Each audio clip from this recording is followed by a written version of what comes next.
Hello, everybody. Is it working now? Ah, can you guys actually hear me and see me this time?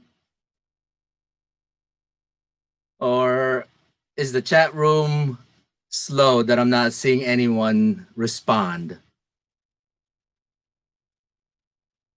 Yay! Finally. Richard, it's a little too late to give me guidance on OBS, okay? I just uninstalled the darn thing and just got it over with. I'm going to have to fix that because I actually wanted to use OBS for screen recording because we have a lot of members that want to see tutorials on certain things. And that was going to be the next thing that I do is actually talk about something, but at the same time, be able to do screen record so that I can kind of provide some online guiding as far as how to do certain things. So let's do this for in the meantime. Before we get started, please take the link for this live stream and get it to your groups. Get your members to come back in here so that we can go ahead and get started. At one point in time, I think earlier there was almost 55 or 58 members that was in here. Let's get those guys back in here so that we can go ahead and get this thing started. Now, this is going to be really, really important because what we're going to be discussing is the next phase of what this team is all about. So I want to make sure that you guys understand that we are progressing. And once we stop progressing, that's also the sign that the team is done. And we are far from done. We have a lot of things that we have to do. We have a lot of opportunities that we can take advantage of. So the team is far from being done. The team is in its infancy stage, right? Even if it's over a year old now, we are barely, this team is barely getting started as far as the things that we can and will do moving forward. But we have to continue to grow. We have to continue to progress. We have to continue to evolve. And this is part of that involvement just because we have to move people from a certain mentality to a new system. Okay, so in the meantime, please get your members in here. I'm sending out the message once again to all of the different chat rooms. Now, as time progresses, help me out here, you guys, because as the live stream goes forward, what's going to happen is you've got members that are going to be jumping into your chat rooms. They're going to be coming online because of the time zone differences between all of us, right? Make sure that they see that there's a live stream going. I understand that this could be watched afterwards, but just like you guys are participating in the chat right now, you guys can, people that are online right now have that ability to start participating in the chat room here and ask questions so that we can go ahead and address them. So that's the one thing that a lot of the members are not going to have the opportunity to do so if they just watch this live stream versus being a part of the live stream. Okay, so let me continue to send this link out to everybody, but we need to make sure that we can get these guys online.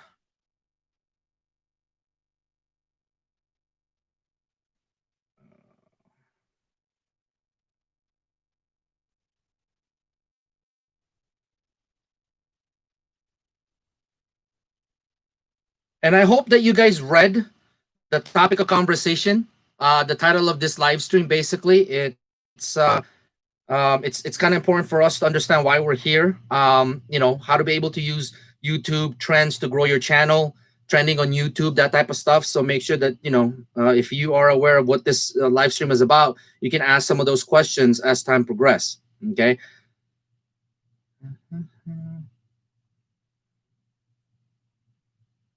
All right, so we're gonna get started here in a minute while I see that you guys are posting the live stream link as well. And I just want to make sure that we give them the opportunity to jump in. And like I mentioned on the title, this is part 1 of 2. This is part 1 of 2 live streams that we're going to do, just because there's the other half of this live stream. Now, that's unfortunate for a lot of the people that are not here, because it's not like they're going to be it's not like this topic is going to be repeated later on.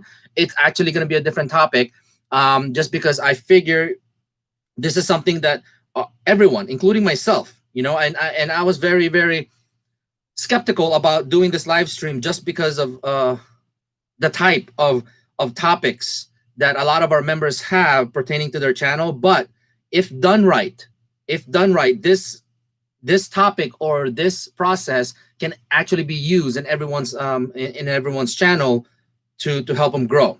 Okay, so let me. All right, there's a lot of messages. Okay, I'm glad that okay, you guys got it all into the Middle East side. We just need to make sure that the Asia side has it, which I did send it out. And also, if anyone here is a moderator for the welcome group and of course the onboarding, encourage those new members to jump in. New members need to have the right mentality and the right understanding as to what what this team is all about, because obviously a lot of them are still under the wrong impression as to what they're supposed to be doing here. Okay, so show of hands, basically, who here, type it in the comment section, who here has been with the team for less than 2 weeks? Less than 2 weeks, because these are the members that we're going to want to make sure that they understand how this team really works. Now, for the people that have been here for longer than 2 weeks, you probably have already figured it out, okay, what this team is all about and how this team can actually help you moving forward. But who here has been with the team for less than 2 weeks? Now, if no one basically types anything in that they've been here for less than 2 weeks, it just tells us that there's most of the people here are older members. We need to get those people from the onboarding to come online so that they can hear these messages. And they are really, really key and important, because obviously we train them to join the team. We train them to do certain process, but we need to make sure that they stay motivated and continue their progress in the growth. Okay, so all right, here we go. So a couple of things before we get started. I just want to go ahead and make sure that we show some attention to some of the things out there. Now, prior to doing this live stream, I was actually chatting with a couple of members that I kind of felt bad for them a little bit, just because of the things that they were saying to me. What it is that you guys understand that our team is so large that we will get 2 types of publicity out there. Okay, we will get 2 types of publicity: great publicity and good publicity, right? Great publicity is obviously from the testimonials that you guys provide. Great publicity is from the results that we get, right? Good publicity is because there are people, and you have to accept this, there are people that we bring into the team, and after a certain amount of time, they cannot handle the team. They cannot progress with the team because they're not good enough. I hate to say this, they're not good enough to be with our team. So we will remove them from our team, right? Okay, we will remove them from our team. Now, what happens to these individuals when we remove them from the team? They get very upset. They get very, very angry, right? So they'll go out there and start bashing on our team. They'll go out there and start bashing on our process, right? They'll even try to recruit some of our members, right? Well, our good members don't fall for that, right? Our good members don't fall for that. So when our good members are actually going out there trying to help other people, guess what these other guys are doing? They're bashing on them, right? They're saying, no, you should leave them. No, you should do this. Nah, blah, blah, blah, this and that. Well, you have to understand that you shouldn't feel bad about that. Think about it, right? There's a reason that someone out there is bashing on us. Have we actually bashed on any other team? Absolutely not. We just respect the fact that if they came from our team and they started a watch for watch group, that's all they are. That's all they really are. They're just a watch for watch group. What's the extent of their success? Well, if they operate it good, if they operate that team well, then yes, they could potentially monetize. But the problem is, what happens after monetization? What happens after they finally get to their goal, right? Absolutely nothing, because these guys are led, or these groups are led by people that came from us but never succeeded. But they know a little bit about our process. They know a little bit about how to do it, right? What they don't have is the talent. What they don't have is the organizational structure. So what happens to them is they leave our team, they start a group, they start recruiting, right? They start recruiting, and people fall for it, right? People fall for it. And eventually some people will get monetized. But here's the problem. Here's how you really look at this. The people that organized it, right? They're only concerned about one thing, to monetize. Once those guys are monetized, they tend to let the team go. They tend to let the organization go.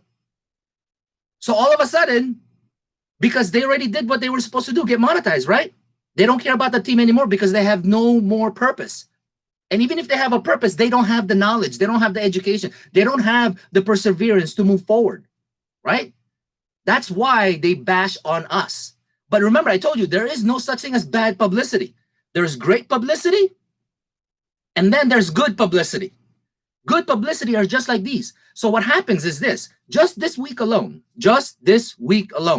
I probably got 6 or 7 messages from people that are already monetized. That they were part of other watch for watch groups out there. But after monetization, that's it.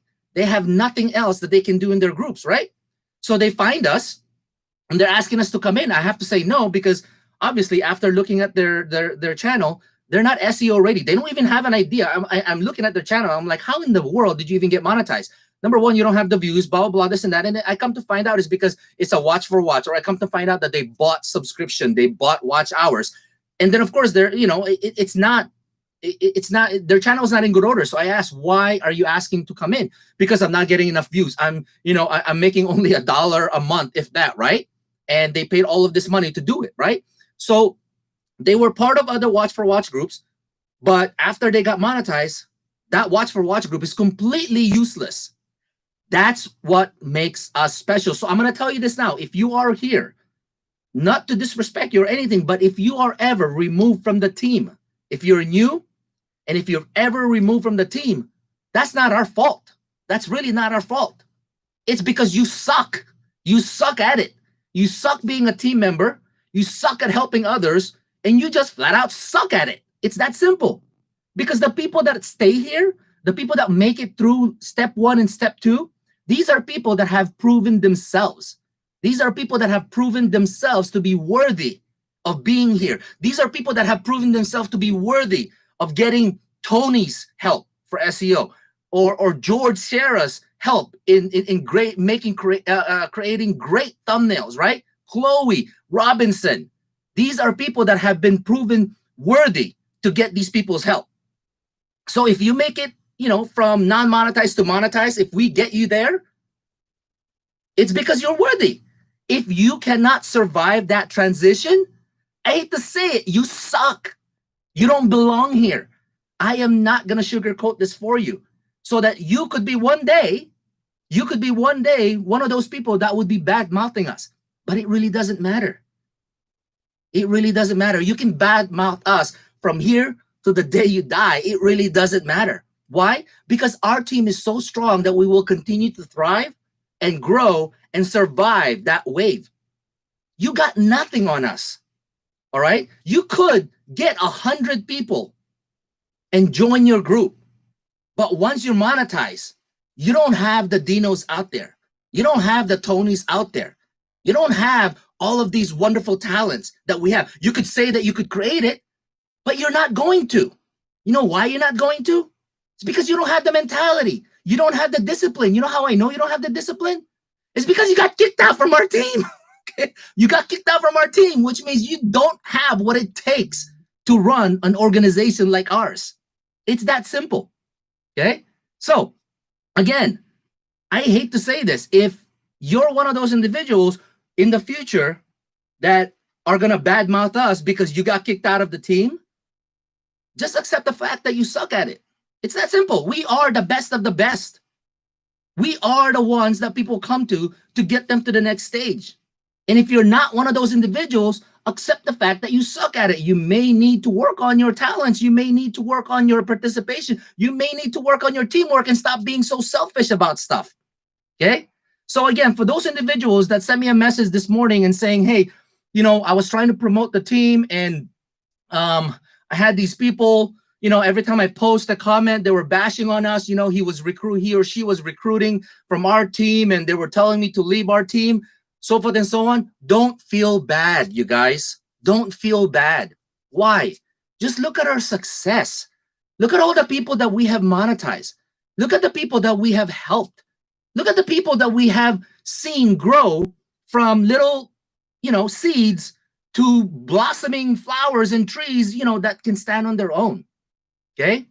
Just look at our success. And there is no such thing as a bad publicity. There are great publicity and good publicity. Okay? Because you're not doing anything wrong. You're succeeding. Our team is succeeding. Those people are bashing us because they feel bad. Right now, I guarantee you, if I ran this live stream in public, right, just like this right now, there could potentially be people listening in that we already have kicked out. They're just probably not typing in messages. They're just sitting here watching, right? Because they did not unsubscribe to me when they got kicked out, which is a smart thing to do for them. Because if they unsubscribe to me, they would never hear some of these messages that we do for our team. They come to our live streams or our videos to pick some information that they can use. Even if they're not in our team anymore, they use our information to gather for themselves, right? But if you're listening in and you're one of those people that actually got kicked out of our team, I'm sorry. I'm not going to sugarcoat this. You just suck. It's that simple. The people that are still in here, the people that are still moving forward, these are the guys that actually are the cream of the crop, the best of the best. That's why they survive a month. That's why they survive 2 months, 3 months, 4 months, 5 months, 6 months into the team. These people are the best of the best. You may think that, well, I'm still here, but how can I be the best of the best? I'm still here, but I'm not really doing a lot of things. Keep in mind that in order for you to be here, you had to abide by a lot of rules and regulations. You had to abide by certain things that in the beginning, you're thinking, oh my gosh, I don't know if I could do this. Oh my gosh, that's so many rules. That's so many policies. That's so many, so many requirements, so many expectations. The fact that you've been here for more than a week to a month to 3 months to 6 months, you have the potential of being the best of the best. That's why you're still here. Okay? It's that simple. So if you're no longer here, and you're watching this video, well, take what you can, but remember, you're not with us because you're just not worthy. And if you're not worthy to be here, to be with us, I don't know what to tell you. So yeah, you can try to go create your own Watch for Watch group, which eventually, if you get 30, 40, 50 members to monetize, or the 20, 50 members to join you, you guys will get monetized. But your channels are worthless afterwards. Okay? Your channels are worthless afterwards. You got a monetized channel that you got through sub for sub. You didn't actually grow the darn thing, so your channel sucks. It's that simple, right? It is what it is. It is what it is. So, again, for those people that are watching this and you think about bashing on us, you think about giving us a bad review or whatever, by all means, people, I welcome your comments. I welcome your reviews.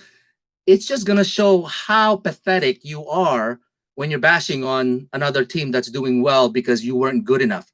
It's like you working for a company and you got fired. Okay? A company will fire you because you suck at doing your job. Okay? That's basically what happened to you. It's like you applied to a company and after 2 weeks or after a month, the company evaluated you and the company found out that you suck. And when you suck, they're not going to continue to do anything for you, right? Same thing with us. If we find that you're not worthy, we take you out of the team because you don't deserve to get the resources of the team for you. Okay? So, again, it is what it is. You guys are still here because you are the cream of the crop, and I congratulate you guys. So, before we get started, do we have any questions that we need to address? There's a lot of typing going on, and I'm sorry because I don't really read a lot of comments while I'm doing a live stream. Richard says, I was actually kind of sleepy, but after hearing Armand, I woke up. Hey, listen, I woke up early today because obviously for this live stream, but man, after a coffee and I took my energy pills because I was supposed to go to the gym today and I completely forgot. It's Friday, it's Black Friday. I'm not going to go out shopping today and stuff. I should not have drank my energy drink and coffee, and I'm still drinking coffee. probably not a good idea because this is going to be a roller coaster ride for everybody today. It's, it's going to be a roller coaster ride. You know what? Right now, I'm so hyped up. I wish somebody would type on the chat room about, if someone's here bashing on us. Because if you guys were part of my old live streams, when somebody came in and started bashing on us on live, oh my gosh, it's a lot of fun. I think it's probably just because of the fact that I'm good at insulting people, like calmly and respectively insulting people. But when I open up and actually flat out insult people, it is a lot of fun. It is a lot of fun. Am I actually turning red? I'm not even drinking. I'm just drinking coffee. I'm turning red. What the heck is going on? All right. So, no questions. So again, I welcome you guys. So what we're going to do is we're going to get started on this. So here's the evolving process of what's going on in our team. What we want to do is basically discuss a couple of these opportunities that we need to be able to accept as far as what's changing in our platform, what's changing in our team, and of course, be able to adjust to it. Because let me kind of give you a little bit of a history and a little bit of a background as to what's been happening in the past, okay? Obviously, on September 6th of last year, 2019, this is a little bit of history about ZMU, right? I started this group just because of the fact that I wanted to find a way to monetize my channel, which was the sole purpose of this. The sole purpose of the team was to just get monetized, Okay? This is how I know these guys are, that's what they're doing, because that's where we were at. It's just to monetize, right? After getting people monetized, we had a choice. Do we continue with the team, or do I just go off and now I'm monetized? Whatever, just go off, right?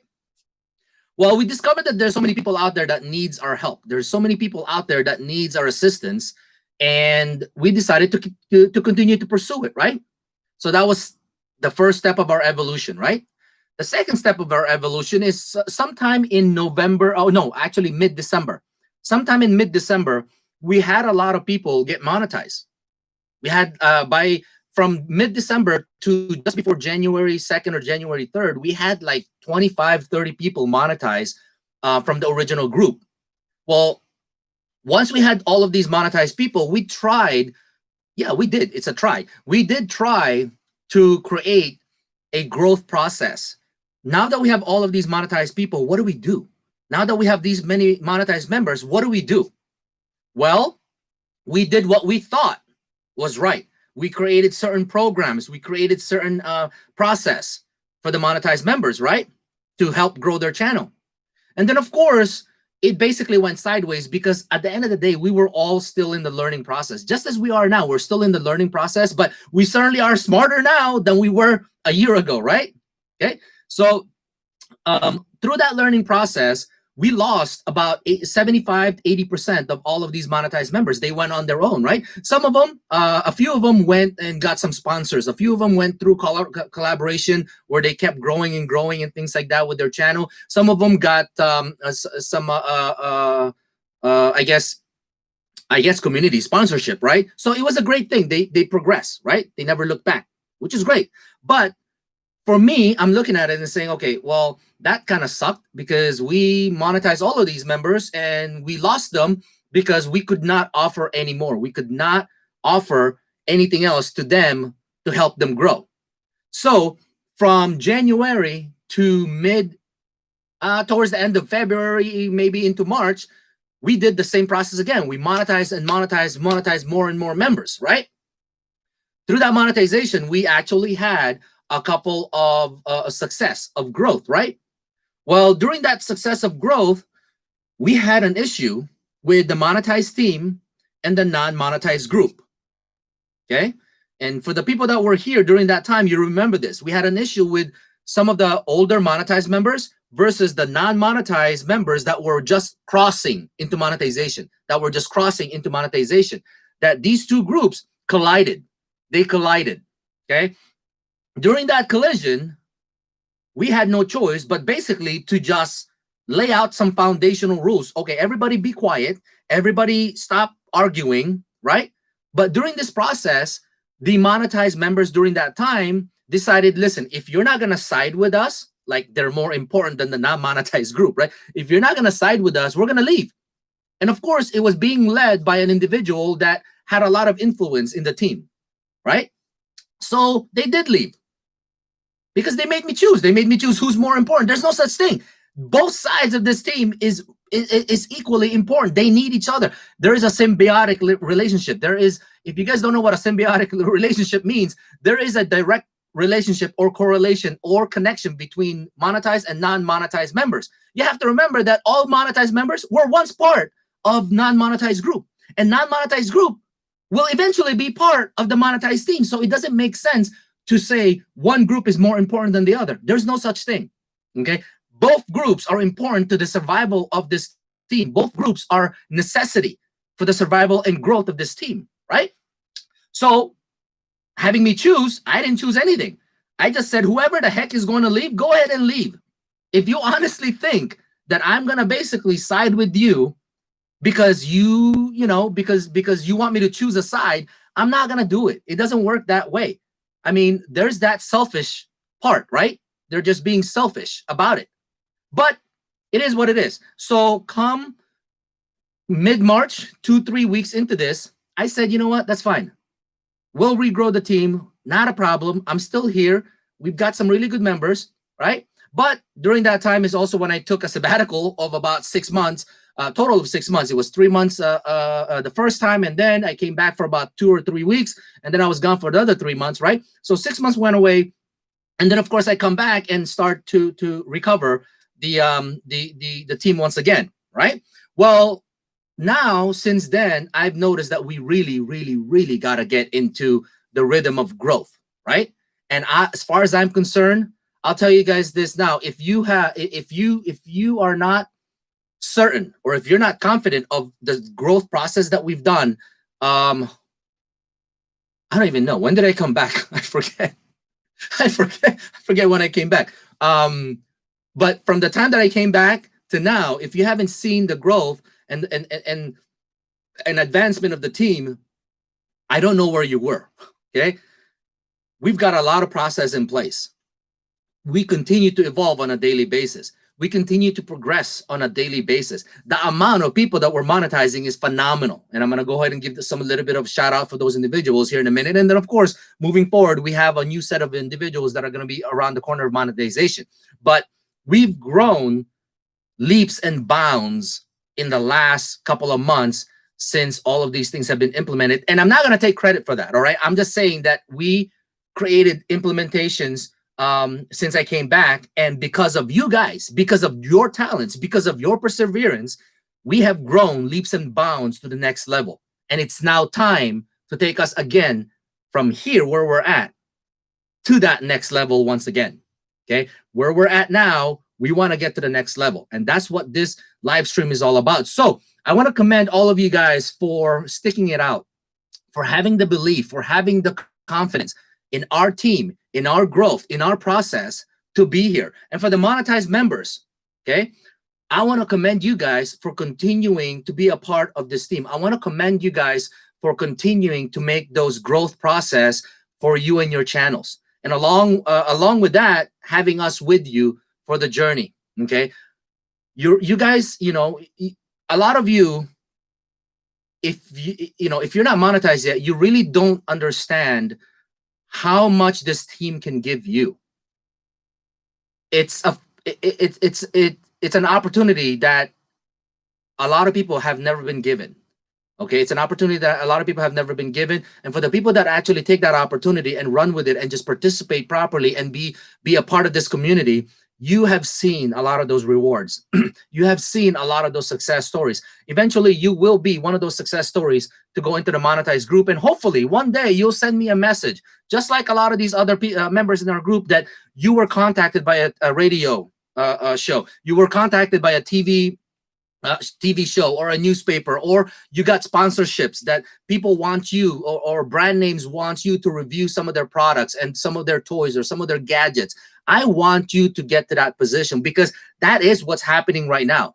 That is what's happening in our monetized team, is that a lot of their channels are starting to get discovered because of their growth process, because of their SEO process that they are starting to get that visibility outside of the team. And nothing makes me even prouder of this team than that, because I'm sure, I am positive, we may not have done all of that process for them, but we certainly had an impact. We certainly had an influence in their success. And just to be a part of that success, it melts my heart to see some of these things. It melts my heart to see some of their progress. It's a phenomenal thing that our team have done for a lot of people. So I urge you to continue. I encourage you to continue this growth process with us.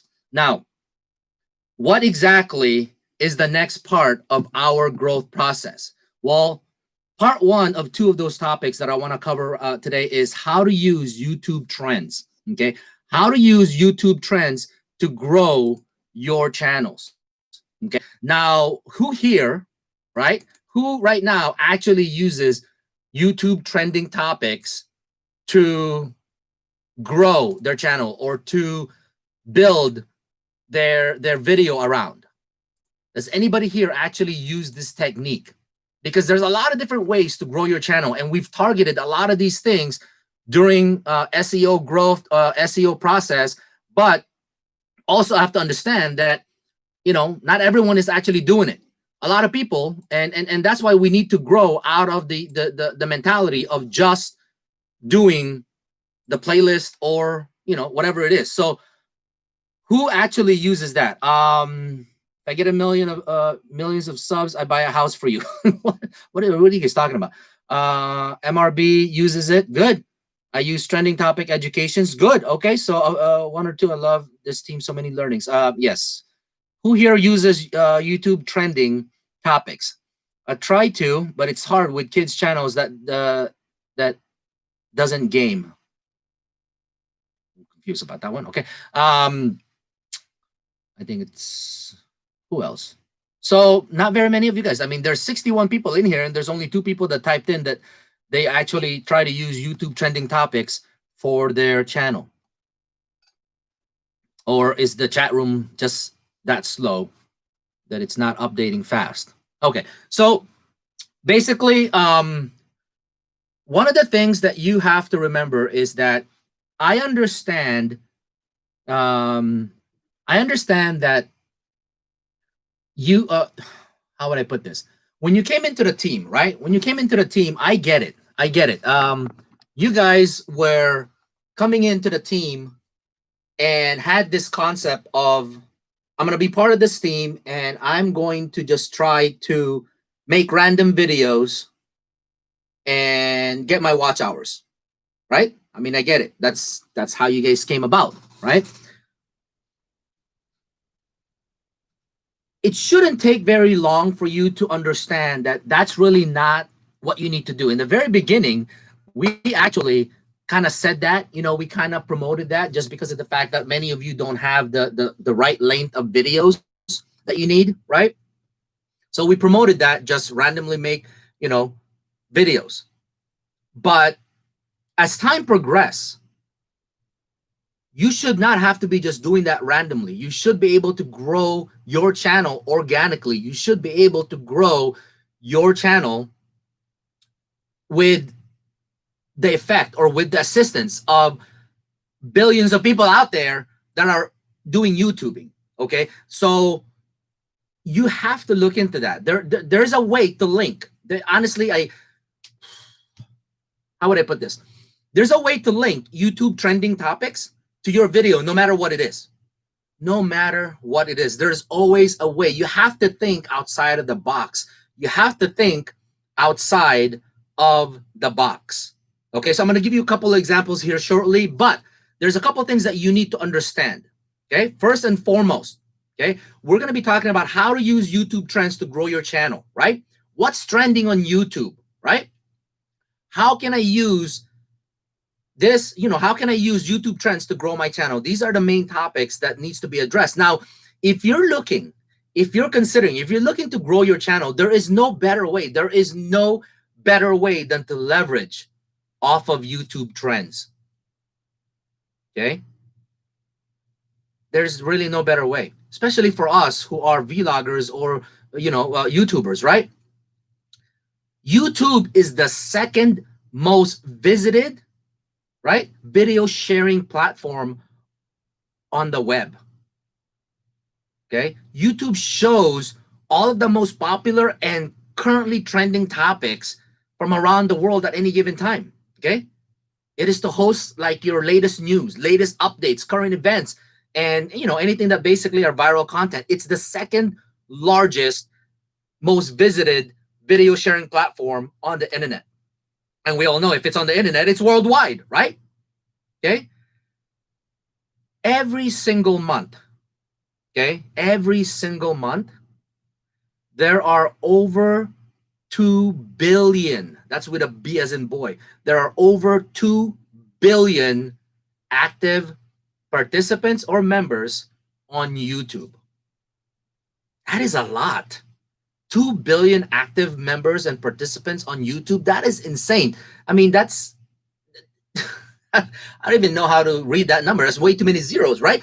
Diving deeper into YouTube trends can completely unearth. It could completely, you can completely discover a wealth of knowledge and a wealth of data that you can really tap into and learn more about hot topics and consumer behaviors, right? In turn, it'll help you create content that resonates, that that people around the world and viewers are interested in, right? It doesn't really matter what your channel is all about. You can actually navigate your videos to hit some of these trending topics. And I'll show you exactly what I'm talking about. You might be sitting there and saying, well, that's not possible. My channel has nothing to do with anything that I see on YouTube trends. My channel has nothing, it has nothing to do with any of the YouTube trendings out there. But you're mistaken. There's a way that you can link your channel information, your channel topics, your channel niche into one of these YouTube trends. Okay, there's always a way to do that. You just have to be creative enough to do it. Okay. Now, obviously, if you're able to do that, it will allow you to be visible more with your viewers or potential viewers that are currently not one of your subscribers, right? But the big question now a lot of people have is, so if that's the case, how do you know what's trending right now? How do you know what's trending? How do you know how do you know what people around the world, these 2 billion active members and active viewers on YouTube, is looking for? Does anybody know how to find this information? Let's take a look at some of your, there's way too many things being typed up. Does anyone know how to find some of these trending topics on YouTube? I mean, we all know that if you have a question that you need answers to, you just Google the darn thing, right? You just Google it, right? Yes, you Google it, but there is an actual section on YouTube that will give you this information, okay? There's a lot of different ways. There you go, JR Lifestyle, the trending tab on YouTube.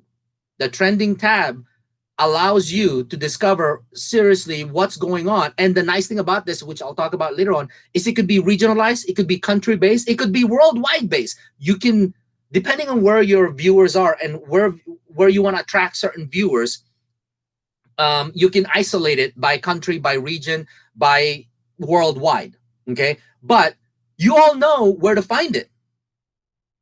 Do you guys actually use it? Is the question, right? Do you guys actually use it? So there are many resources, okay? Now, I understand that YouTube Trends, you can use that, okay? And of course, utilize that because that's very robust, but also know that that is generalized. That will, that's not really gonna give you, it just tells you about topics that are trending, right? But it's not gonna give you enough. It's gonna give you some data, but it's not really gonna give you a lot of data to analyze and how to build around it, right? So there are many resources to find real-time data on YouTube trends. There's so many different ones. Obviously, like everyone says, the YouTube trending tab, the YouTube trending tab on your YouTube account or when you log into YouTube, right? But also, if you type in popular on YouTube on Google, popular on YouTube on Google, it will give you what's popular right now. It's kind of similar to what's trending. So there are overlapping information there, right? There's some overlapping information there, but it will give you a little bit more insight as to what's actually popular on YouTube right now. And of course, Google Trends for YouTube, right? Google Trends for YouTube. Now, why Google Trends? Well, remember, Google is the #1 search engine in the world. If it's the #1 search engine in the world, imagine how people actually find videos on YouTube. So if you're a YouTuber, you may actually just go to youtube.com and start searching for the content that you're looking for, right? But many don't do that. There's so many people that don't do that. So many people type in google.com first, and then they type in what they're looking for, because sometimes what they're doing is they're looking for content. They're looking for text. They're looking for explanation on what they're, on the topic that they're looking for. And then they notice that as they scroll down to the results, they see that, oh, there's video on this. There's video on this. Let me watch this video instead of reading, right? I mean, I'm one of those people. Why read something when you can watch something? I know when you're reading a nice novel, you want to read it because it's much better than the movie, right? I get that. But quite honestly, if I never read the novel, the video is always great. Okay, so the video is shorter, faster, and direct, right? It's the same thing. When someone Googles a topic, yes, the first few results are always going to be web pages that talks about that topic that they were looking at. But eventually, as they scroll down, they'll see that there are these videos associated to their search. So use them. Google Trends for YouTube, right? And then, of course, the keyword tools for YouTube. Now, this is a very powerful system. There's a lot of different applications or website or software that you can use. Okay, there's a lot of free ones. There's a lot of subscription ones. I mean, just know this: if they're free, they're probably going to be limited, right? If you have to pay for them, it's probably because they have the faith, they have the confidence that for people to pay for their services, it's because it's very robust. It's because it really does help. There's a reason why people are charging for something, right?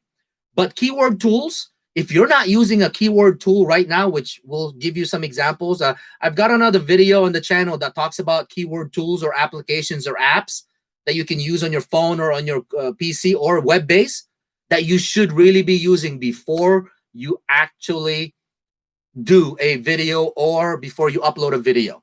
Okay, so these are 4 things that we want to talk about. YouTube trending tab on YouTube, popular topics on YouTube when you search for it on Google, right? And then of course the Google Trends by itself, Google Trend, whatever Google thinks is trending out there, and how you can use it. Keyword tools for your YouTube, it actually gives you the data that you need to make certain decisions. Okay, so we're gonna get started with that portion of it. The first topic is the trending on YouTube. I'm gonna give a real brief analysis on this. Now, this is one of those things, this is one of those reasons why I wanted to actually start using OBS during the live stream, is because I know for a fact that I can switch over to allow you to see my screen, because that would be a lot more helpful, right? But we all know how that worked out earlier. I couldn't figure the darn thing out. I didn't know what I was doing in there, okay?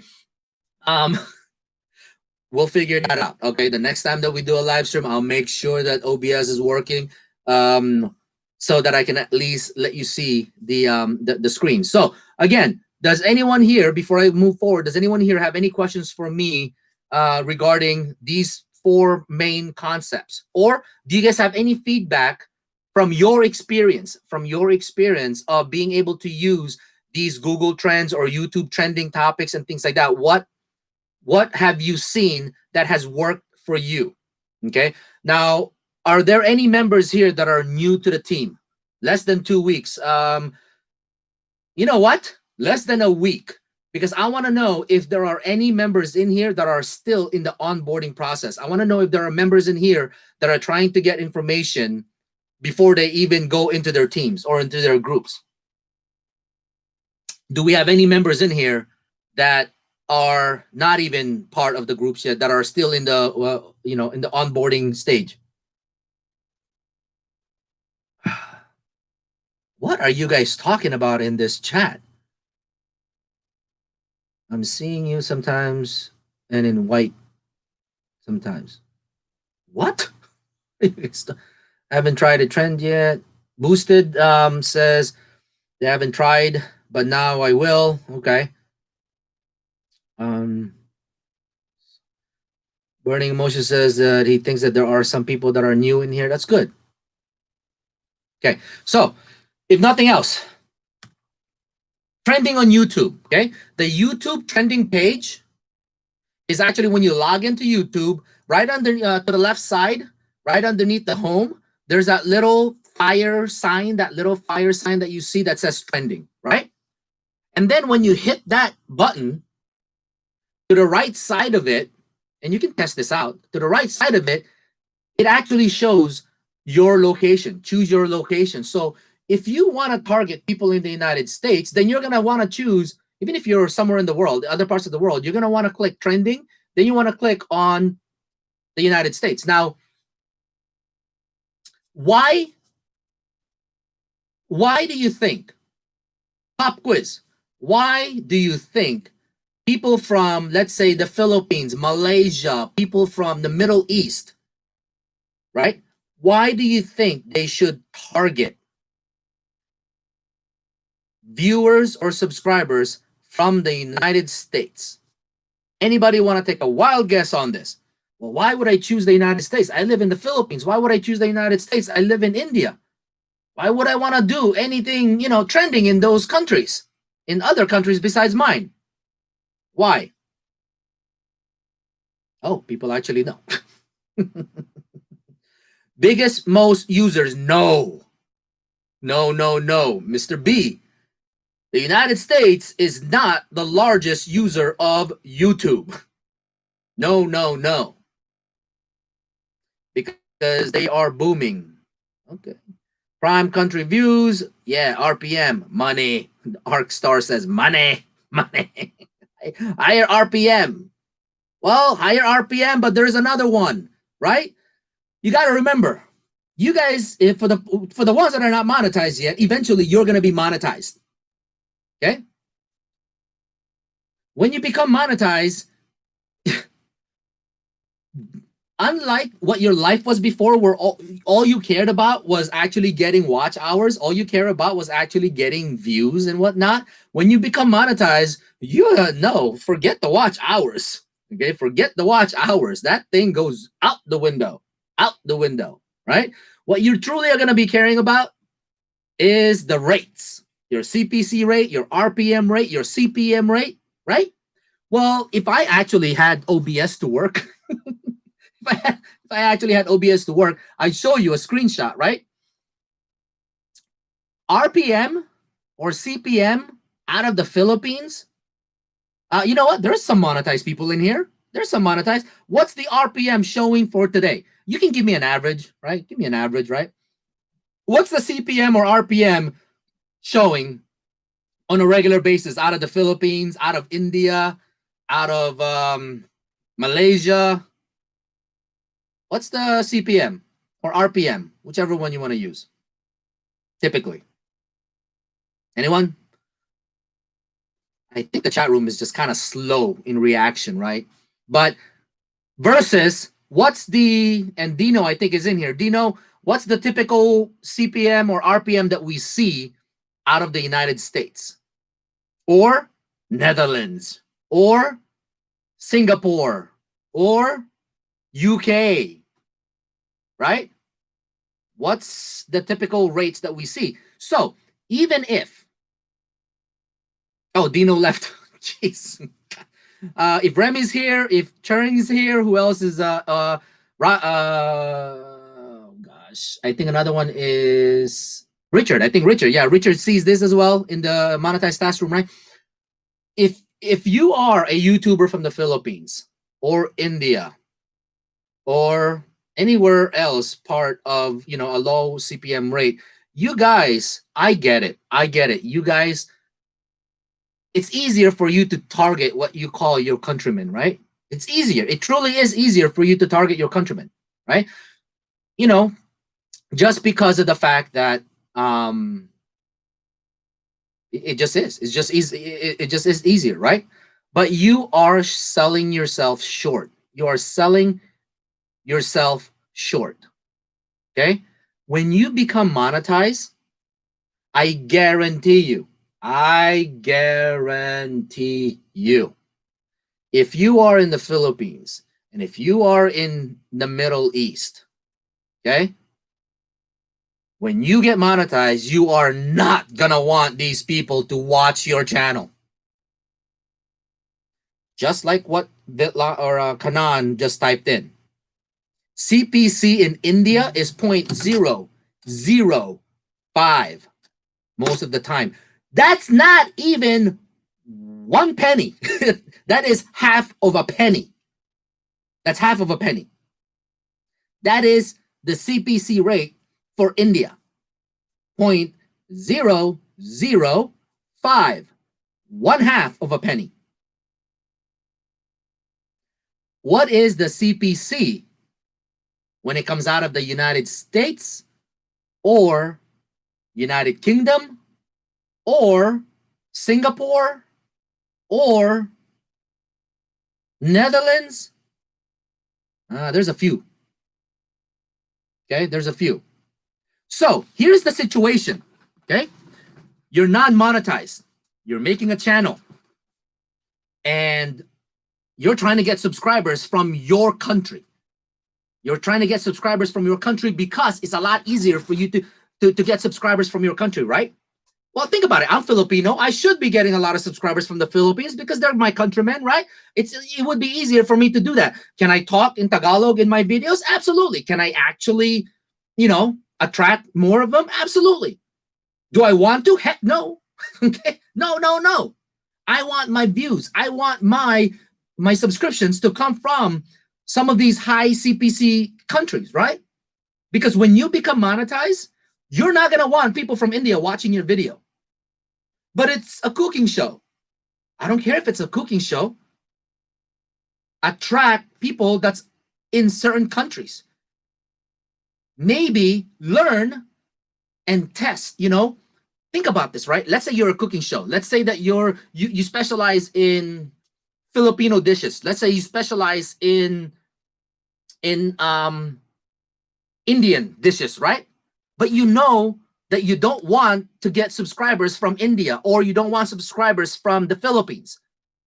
All you have to do is do something different with your channel. So in that sense, a Filipino or an Indian cuisine channel, you could test out. You know that you want to try to attract US, Canada, Netherlands, what else?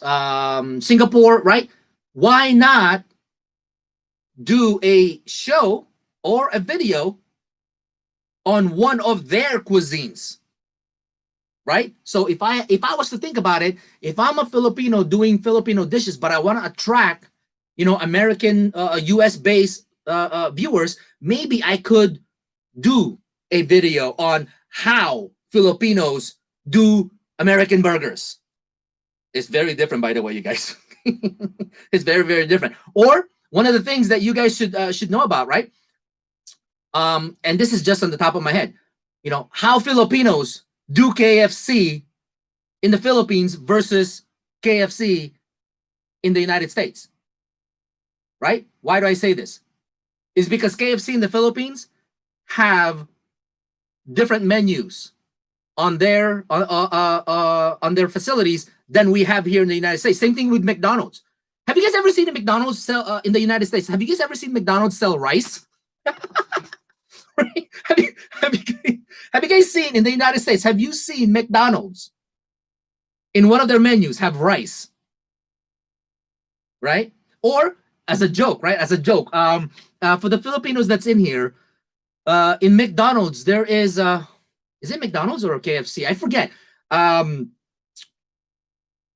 A restaurant in the Philippines, I think it's a McDonald's or a KFC, actually has what they call, help me out with this. In the United States, it would be considered to be Salisbury steak, or I forget what it is. But what it is you, it's a menu that's it's paired with rice, and then it's a burger patty. It's a burger patty. Well, not Jollibee. Jollibee is always known to have Filipino cuisine, right? But no, it's another chain that came from the United States that's in the Philippines right now.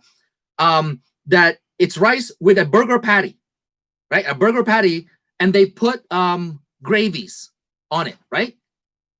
It's Jollibee absolutely has it, but it's not that. I'm talking about something different. Jollibee is a chain that's in the Philippines that's now in the United States in some cases. But what I'm saying is there's this menu, right? That's in the main chain came from the United States, but now it's in the Philippines because of the trends that's going on over there. But one of their menu is it has rice instead of mashed potato, and then it has a burger patty that has a lot of gravy in there, right? And I believe they call it Salisbury steak or whatever it is, right? It's crazy. So you could literally attract American viewers in that sense, even if you are in the Philippines and you are a cooking show, right? A cooking channel. There's a lot of different ways that you could do this. But the bottom line is, I am telling you this now. You don't want, if you have no choice. You will get subscribers from your country, even if you're in Asia or in the Middle East. You will, because that's just the norm, right? But you're going to want to build your channel around those high CPC countries, okay? High CPC countries. Now, if you're in crafting, oh my God, just look behind me. This is not my office. This is Agatha's office now, right? This used to be my home office, but just look behind me. Look at all these crafting things, right? Look at all these crafting things, right? These are very, very expensive crafting things. You could tie this into, if you're doing it from the Philippines, to attract American, US base, European base communities. Here's one example. And if you're a Filipino in the Philippines and you want to attract US viewers, here's one example. I'm going to give you guys one topic that I know, I would say 98 to 99% of all of you Filipinos online right now are watching, okay?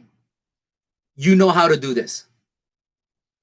Whether you're a crafting show, whether you're a food channel, whatever it is, maybe you're a tutorial channel, doesn't matter. Who here knows how to build a parol? Come on. Who here knows how to build parol? Anyone? And a lot of you are thinking, what's a parol? What's a parol? What? What's a parol? I don't know what the heck that is, right? So Richard knows how to build it. What's a parol? See, me, 1 million. I don't know what the heck. Only a DIY or zero. Yeah, do it yourself, right. But still, I don't even know what that is, right? Christmas parol, exactly. Does anybody know, right? There's a few of you guys that know this. Think about this, okay? I will tell you right now. Okay? That's one of the most favorite things that I love to do when I was a kid in the Philippines, is putting those walis thing, which is it's a broom. It's a broom from the Philippines made out of coconut backings. I don't know how you coconut sticks, from the leaves. You tear off the green part of the leaf, and then you're left with the vein or the spine. You're left with the spine of the leaf, right? And you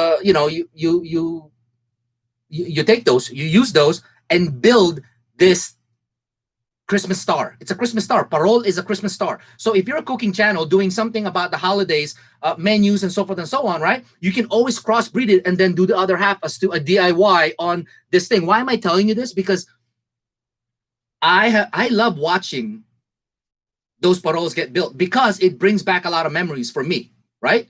Same thing in the United States. There's a lot of Filipinos in the United States, but now they're so mundane. They're so mundane into it. When they need a Christmas star, they go to the store and buy one, right? The United States also started making them like commercially, right? But they're not the same. They're made out of material that is not, it's not the same, right? We even gone as far as making them in the Philippines, you know, with the glue, with the stick, you know, tying it up and all of this stuff. And then we're putting a candle inside and just hope the darn thing doesn't burn because it's made out of cellophane paper or cellophane plastic or whatever, right? And there's just glue in there. It'll just catch on fire, right? I mean, it's a lot of fun making this, right? But it is something that the United States and maybe the United Kingdom has not seen, except for the Filipinos in the United States, except for the Filipinos in the United Kingdom, right? So if you know how to build a parol or a Christmas star from scratch, it doesn't look as pretty. Trust me, it doesn't look as pretty. Well, I'm sure that they have really, really talented people now, but I remember the stuff that I used to make. It did not look pretty, but it was a lot of fun. It was a lot of fun to do, right? So if you know how to do that, that's a DIY that you can show. And guess what's coming around the corner? It's almost Christmas, you guys. It's almost Christmas, right? That is how you can potentially take your channel and start to attract viewers from the United States. Now, what's another one? If you're a vlogger, if you're a documentary person, right? You guys don't understand this. There are a lot of things in the United States that we are not accustomed to from the rest of the world. There's a lot. There's a lot of things in the United States that many people have closed their eyes to. Okay, here's one of my favorite ones. If you are a food channel and you're used to doing videos about your channel or your cooking, right? You are always going to try, and this is to go with the people in Asia or India or Middle East, right? Or Africa, right? If you are just inside your house, documenting and videotaping and recording how you make certain dishes, you all need to step out of the box. You all need to step out of the box. I'm going to give you one big suggestion as to what a lot of American-based people, including me, do on a regular basis. Okay? We have the luxury here in the United States that I myself, personally, I don't have cable TV anymore. Okay? I don't have cable TV anymore. Why? Because it's useless. Why is it useless? Because anything that I want to watch is either on YouTube, Netflix, Amazon Prime, Hulu, right? Anything that I want to watch it's on these platforms, right? What's one of the things that I love to watch? Well, I like food. I like cooking. I love cooking. But I don't just want to see your cooking by yourself. Okay? I don't want to see, I don't want to see that all the time. I want a little difference, right? So what a lot of people like to do is they go into their cities, into their communities, right? And document their food in their communities. You see this a lot on Netflix. You see this a lot on Amazon, okay? Documenting your local food. You have to understand that the United States, the United Kingdom do not have access to that type of third world situation, right? In the Philippines, I can tell you this right now, if you go into Amazon or if you go into Netflix, there's not a lot of Filipino street food videos, cuisines. There's not a lot of Indian, African channel on those two platforms. right? Documentaries, right? There's not a lot. There's a lot of Chinese ones. Okay, there's a lot of Chinese ones, but keep in mind, Chinese don't make the best. You know, they have great food. I love Chinese food, but they're not the only ones that have great food, right? They're not the only ones. So if you are a cooking channel in the Philippines, I encourage you. Even if you don't want to talk and you just want to do talk over after you do the recording, if you just want to do a talk over after you record, that's fine. All you have to do as a Filipino, you know this, go outside your house, go at the corner, right? Corner street at what? 4 or 5, 6, 7 o'clock at night, and look at all of those street vendors, and start recording, right? Start recording. And then when you're done recording, take it back home and start editing it and then add your voice. If you don't want to do it live because you're shy or, you don't want to talk to them, you'll get there eventually, right? But go out there and start recording. That's actually what I wanted to do with my original channel. The problem is I can't do anything because I'm on lockdown and we can't go anywhere, right? But go there and start recording. I'm telling you right now, for the people that are, may not understand this, but, isaw is chicken intestine. We don't have that here. And when we do have it here, because there are Filipino restaurants here, when they make it, it's in a kitchen. It's in a kitchen because obviously you can't have street vendors here. It's unsanitary, right? It's in a kitchen. It doesn't taste the same. You know what makes food taste good in the Philippines? Can someone tell me what makes food taste in the Philippines? Okay. Tell me what makes food taste in the Philippines. I give you the exact answer that everyone basically will say, oh yeah, that's right. Okay. What makes food taste good in the Philippines versus we have isaw here. I can go to a Filipino restaurant and say, oh, do you have isaw? Oh yeah, we have a few, okay, we'll make it. And then they serve it to you, right? What else? Balut or pig intestine, right? What makes food taste good in the Philippines? It's flavorful, boosted say. No, it's not. Well, it is flavorful, but why is it flavorful? Why? Come on, Filipinos. Why do our food taste good in the Philippines? Why? Every ingredient's to die for. No, it's not. The sauce. No, it's not. The experience. No, it's not. Exotic food. No, it's not. Why do our food taste good in the Philippines? I can tell you the exact difference. It's gone bad. It's gone. Lemongrass, the environment, because it's unique. It's definitely unique, but that's not why it tastes good. The uling. Okay. Uling is charcoal because we use coconut husk, or not husk, coconut shell. We use coconut shell for charcoal, cooked in coal fire. All of these, yes, but there's something that you guys are think outside the box, guys. This stuff adds flavor, man. This stuff adds flavor. That's why food tastes so good in the Philippines. No one has any idea? Watch this. People are anchovies. What anchovies? The magic sarap? No. It have malasa? No, because it's having it in the Philippines. Because you're having it in the Philippines, yes. But there's a key ingredients. I think there's like two main ingredients, right? Two main ingredients why food tastes so good in the Philippines. Put on a steak? No. Weather? Not really. The grill on the outside? Yeah, okay, here you go. The reason why food tastes so good in the Philippines is because all the dirt that's around you while they're cooking this thing and the diesel smoke. The diesel smoke from all the diesel vehicles, all the diesel trucks that are passing by the street vendors and adding taste to this, to your food.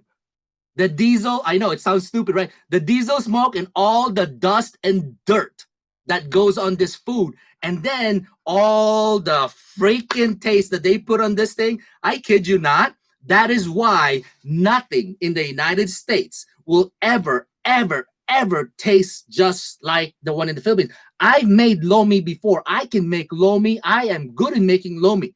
I guarantee you, my lomi in my house, it's a noodle soup. My lomi in my house doesn't compare to the lomi that you get in the Philippines. Because think about this. This is an extremely, extremely hot dish, right? This is an extremely hot. It's literally boiling in the bowl. Here's the difference. When I eat it in my house, Number one, all the ingredients are clean, which should be clean, right? That's fine. All the ingredients are clean. I'm eating it in my kitchen, right? I've got the AC fired up. That's fine. But it's not the same that's in the Philippines. Why? Because when you're eating it on the streets, on the street corners, in Mama Ineng's house, in Mr. Lomi house, right? When you're eating it there is no AC, right? There's the special ingredients all over the place. But also, while you're eating this thing, does anybody know what happens to you while you're eating lomi in the Philippines, whatever time of the year it is? Does anybody know what happens? If anyone knows what lomi is, what happens to you when you're eating lomi? Lomi Batangas, hey, that's the best lomi there is. We have no vegetable in lomi in Batangas. It's all just high blood, heart attack food. That's what it is. Sweat. Richard is right. You sweat. You're sweating, like literally just doused in sweat because you're trying to eat this thing as fast as possible, burning your tongue, burning your throat, burning everything that you got. Okay? No one has that here, you guys. No one has that here. Okay? And of course, if you are using that and you video and document your experience and then tie it into your food channel of trying to make lomi. Lomi is one of the easiest things to make if you have the right ingredients, right? It's really easy, okay? But it's different experience when you're having it in the Philippines with the dirt, the dust, the diesel smoke all over your surrounding. You're sweating your butt off trying to eat this darn thing, right? It is what it is, okay? Again, you can use these things to attract the right people from the right countries and, embed it. Because I guarantee you, here in the United States, we do have lomi in some restaurants. Every time I eat it, it just doesn't taste right. It doesn't taste right. Number one, they don't make it like lomi Batangas, right? That's the big difference. There's different kind of lomi from the Philippines. Number one, it's not the same. Number two, I just feel like it's really clean. I just feel like it's really, really clean. Okay, I guarantee you guys, if you're in the food channel in Asia or in India or Middle East, anywhere in the world besides the US, you could attract a lot of attention. And I would love to be the one to do it. But I can't do it because I'm stuck here. That's actually what I wanted to do, is document one of those things. You want to attract people of something that they don't have in those countries that you're trying to attract, okay? A lot of those things that they don't have in the United States, in the UK or Europe or Canada, okay? A lot of the things that they don't have is the third world experience. If you are able to create your channel to reflect and take advantage of the third world experience, I assure you, you will attract a lot of viewers, because all it needs now is to show up in the ranks, to show up in the trending, right? So here's a perfect example how you can actually do this now, right? I've given you examples as to things that you could use, right? Whether you're in tutorial, I told you there's a lot of things in your countries that you can use as tutorial that the American people don't have access to, right? In the food, right? In the entertainment section, like gaming, okay? Gaming, right? Gaming, like how can you make a video about gaming in the Philippines? Come on, you guys have to think outside the box. How are 60 or 70%? Can someone tell me? If you are into really heavy gaming, you got to remember, 80% of the population in the Philippines are below poverty level. 20% are doing okay. So if you are below poverty level and you are into gaming because that's what entertains you, how do you do gaming? How do you do gaming? Does anybody have an idea about this? How do people do gaming if you're in the Philippines? Now, if you're obviously gaming while sweating, eating lomi, No, you can't do that. That is just way too much to juggle. That's way too much to juggle. You can't do gaming and eating lomi at the same time. That's just, and then drink at the same time. Probably not a good idea. Yeah, you're asking for trouble, right? No, but how do people do gaming? Come on. Do they have quack quack in the US? Yeah, they have quack quack if you make it. Okay? If you make it, right? They don't sell that stuff. Nobody's gonna eat that here except for the Filipinos. And then of course, it's different. It's different. Okay, so how do people gaming? Gaming phone, the League of Legends with Rift app. Okay. That's not really what I'm talking about here, but yeah, that's kind of the same, right? How do people do gaming in the Philippines? Or I think in India as well. There's a lot of this process also happens in a lot of third world countries.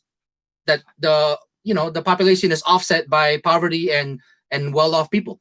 No, but come on. If you're from the Philippines, how do you do gaming? Live stream, okay. Mobile Legends are what most Filipinos do. Yeah, Mobile Legends. I mean, I'm not familiar with Mobile Legends, but it sounds like it's an actual game. But I'm saying, how do people actually get into these gaming communities, gaming events, or how do they how do they do it? Really? Okay. I guess people not think outside the box. Think outside the box. It's all about to be boosting on all games. Yeah. Okay. I'm just gonna ask you this: Does everyone? Okay, the whole big family gathering playing games. Okay. Well, let me ask you this. Maybe it has changed. Maybe it has changed. I'm not sure. But last time I was there, no, still not. Does every gamer have a computer at home? If you're in the Philippines, out of 10 people, does everyone have a computer at home? Can everyone afford a computer at home?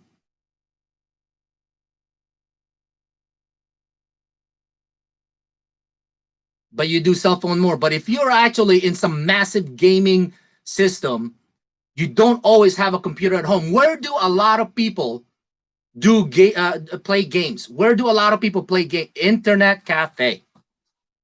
There you go. There you go. They go to the PC shop. Exactly. So here's another tip. If you are into gaming or into, what happens in the Philippines, versus America, right? Why can't you just do a short documentary of this is how a lot of Filipinos or from India, I know that there's a lot of computer, coffee, internet shop or PC shops out in India as well or wherever. But here in the United States, there's no such thing. Or no, there's no such thing. I've never seen one, right? But why can't you go into multiple coffee shop or internet shop and do a short documentary? Even if you're not doing voice, right? If you're not talking, you can always do a voiceover on it. Go into those internet cafe shop, and they rent those PCs, right? And just do a short documentary of people in the Philippines are so poor, but these people managed to find a way to have money for the internet. These people have found a way. They would rather pay for the internet cafe for 5 hours than eat food. You see what I'm saying? No, it's true. It's true. It really is. People would rather not eat but go to the internet cafe because they gotta go play games. They gotta go play games, and they gotta go into their gaming communities, right? That's a massive topic. Think about it. That's a massive topic, right? Or what about okay, here's another topic that I wanted to do, and it sucks because again, I wish I was in the Philippines because I could have so many different topics that I could actually address, right? But here's one of the biggest topics that I kid you not. In the United States, people have cell phones. People have cell phones.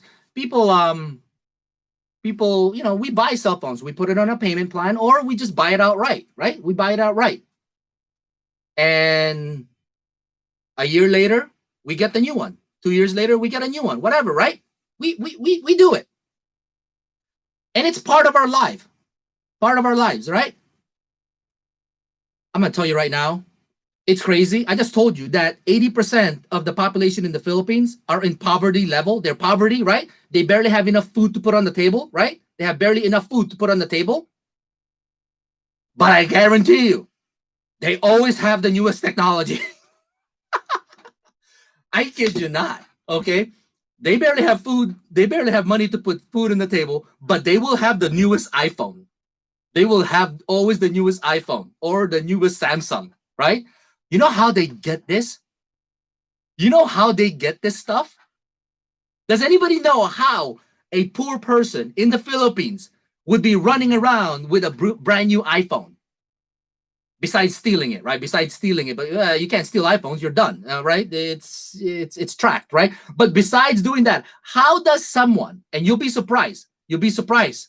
How does someone get a phone, a new phone in the Philippines? It says here, saving money. No, they don't. They don't save money. Maybe some, but no. Robinson says alone. That's one. Okay. They don't eat food, just buy those gadgets. That's two. Yes. I think I will upload game later. I don't know what that is. Home credit. That's three. That's like a loan, right? Cheryl, 5'6". Does anybody know what 5'6" is? That is highway robbery. That should not be legal. That's just insane, right? 5'6". Oh my gosh. Right. That's a good topic too, Cheryl. That's a good topic. Explain 5'6" in one of your videos, and I guarantee you, every American citizen person is gonna appreciate the banks. Every American person is gonna appreciate their credit card. 5'6" is not like a credit card. If you were to compare 5'6" to a credit card, it would be a credit card that charges you almost 35% APR. Not on a monthly basis, but possibly on a weekly basis.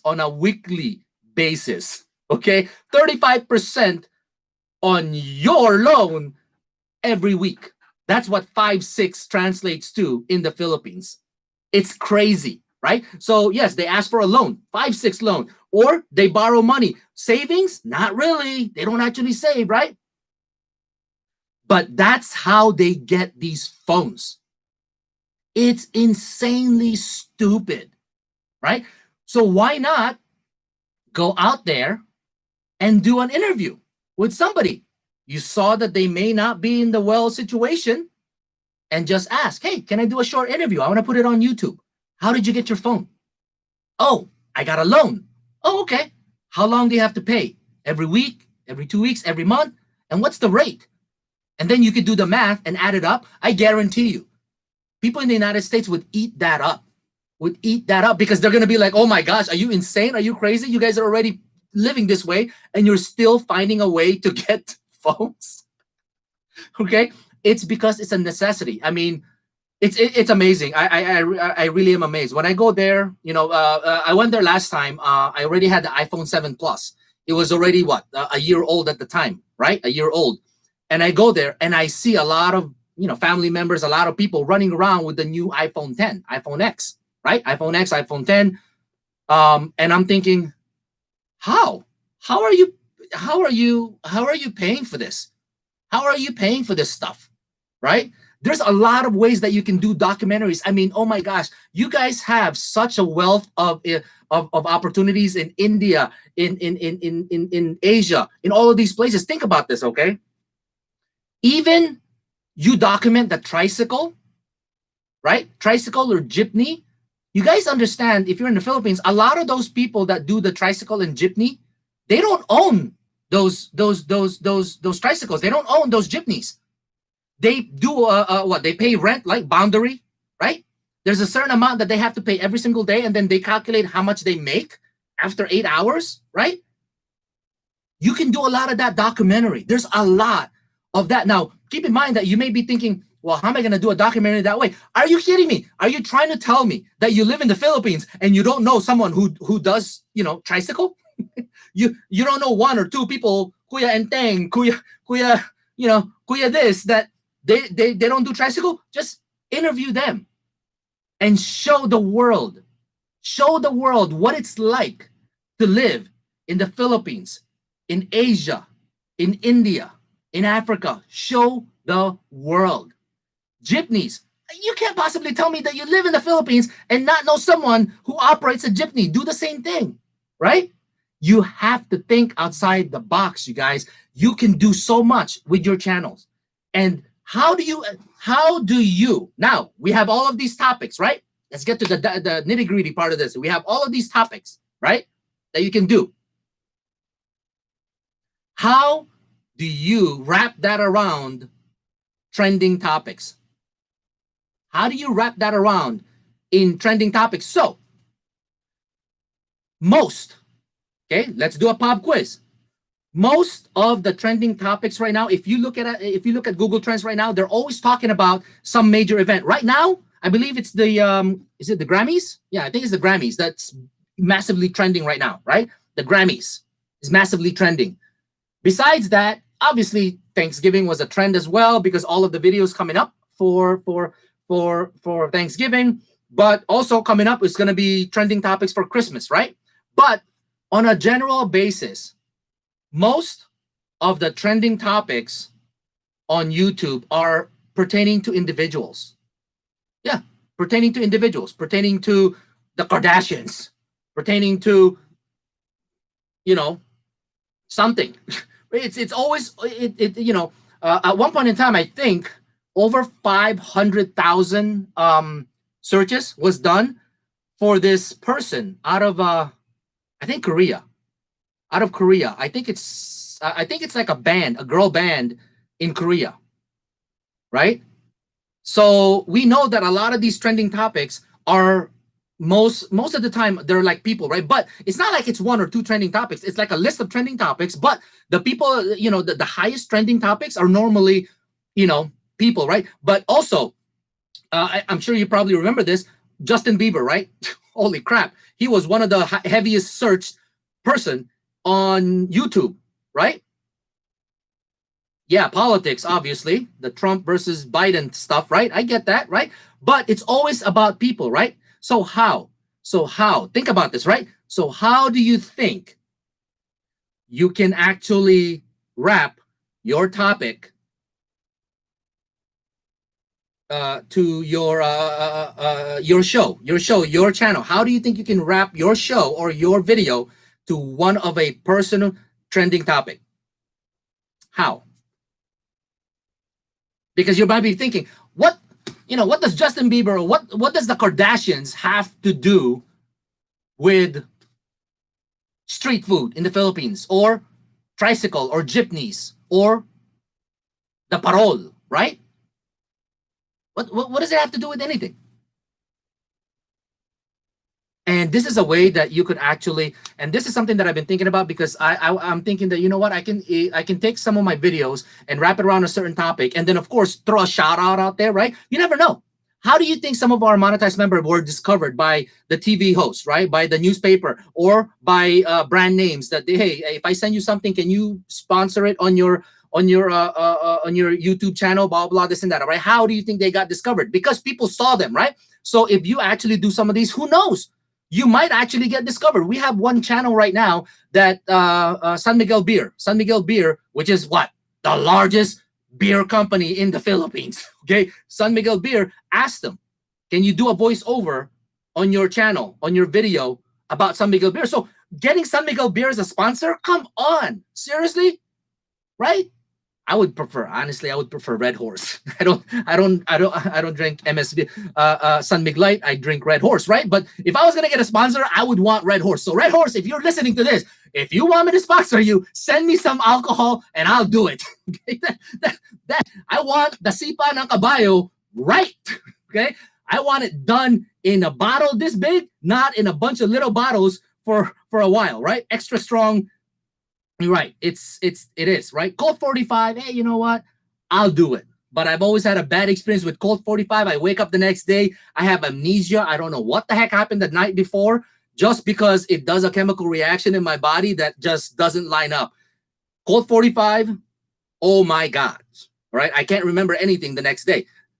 Red Horse, it's bad, but I still remember some portion of the night before. San Mig Light, it's gonna take a while before I can get there. Okay, I need to drink like a case of this stuff because they're like watered down, right? Okay, so how do you wrap all of these things around to attract more people from the United States because of the trending topics that you see out of the United States? Anyone? Come on. Anyone? We make cooking videos of what to do. Okay, that's good. But what else? How can you attract? How can you use your channel, right? How can you use your channel to attract people from the United States or wrap your content around attracting people from the United States or other parts of the world? Anyone? Because obviously, let's pretend that one of the biggest trending topic right now is the Grammys, right? How can you how can you have your video pop up when someone searches Grammys on on YouTube and you're about a cooking show? Come on, you guys need to stop typing about all of these things that you're typing right now and actually type in what we're talking about. Okay? How can you make sure that if you are if I was on YouTube and I'm typing in Grammys, right? How can I try to get my video and I'm in the cooking show, I'm in the tutorial video, or I'm in whatever kind of other videos you make? How can you try to have a better chance of appearing on the search, even if someone is typing in Grammys and one of the stars that's on the Grammys list, or one of the biggest stars on the Grammys list? How can you try to see if you can tap into that and manipulate it? Biggest fish caught Grammy Awards. That's one way. Subtitles are very important. You cannot speak in English, so people have different countries. Yeah, that's one way. Good dishes while watching the Grammys. That's nice. Good dishes while watching the Grammys, right? Just like he does this because he's got a sports show that I'm sure eventually somebody will come up and say, best type of appetizers while watching the Super Bowl, right? Okay, what else? Hashtags, make a video about making a meal to watch the Grammys. Yes, but again, now you're just targeting the word Grammys. Think about it, right?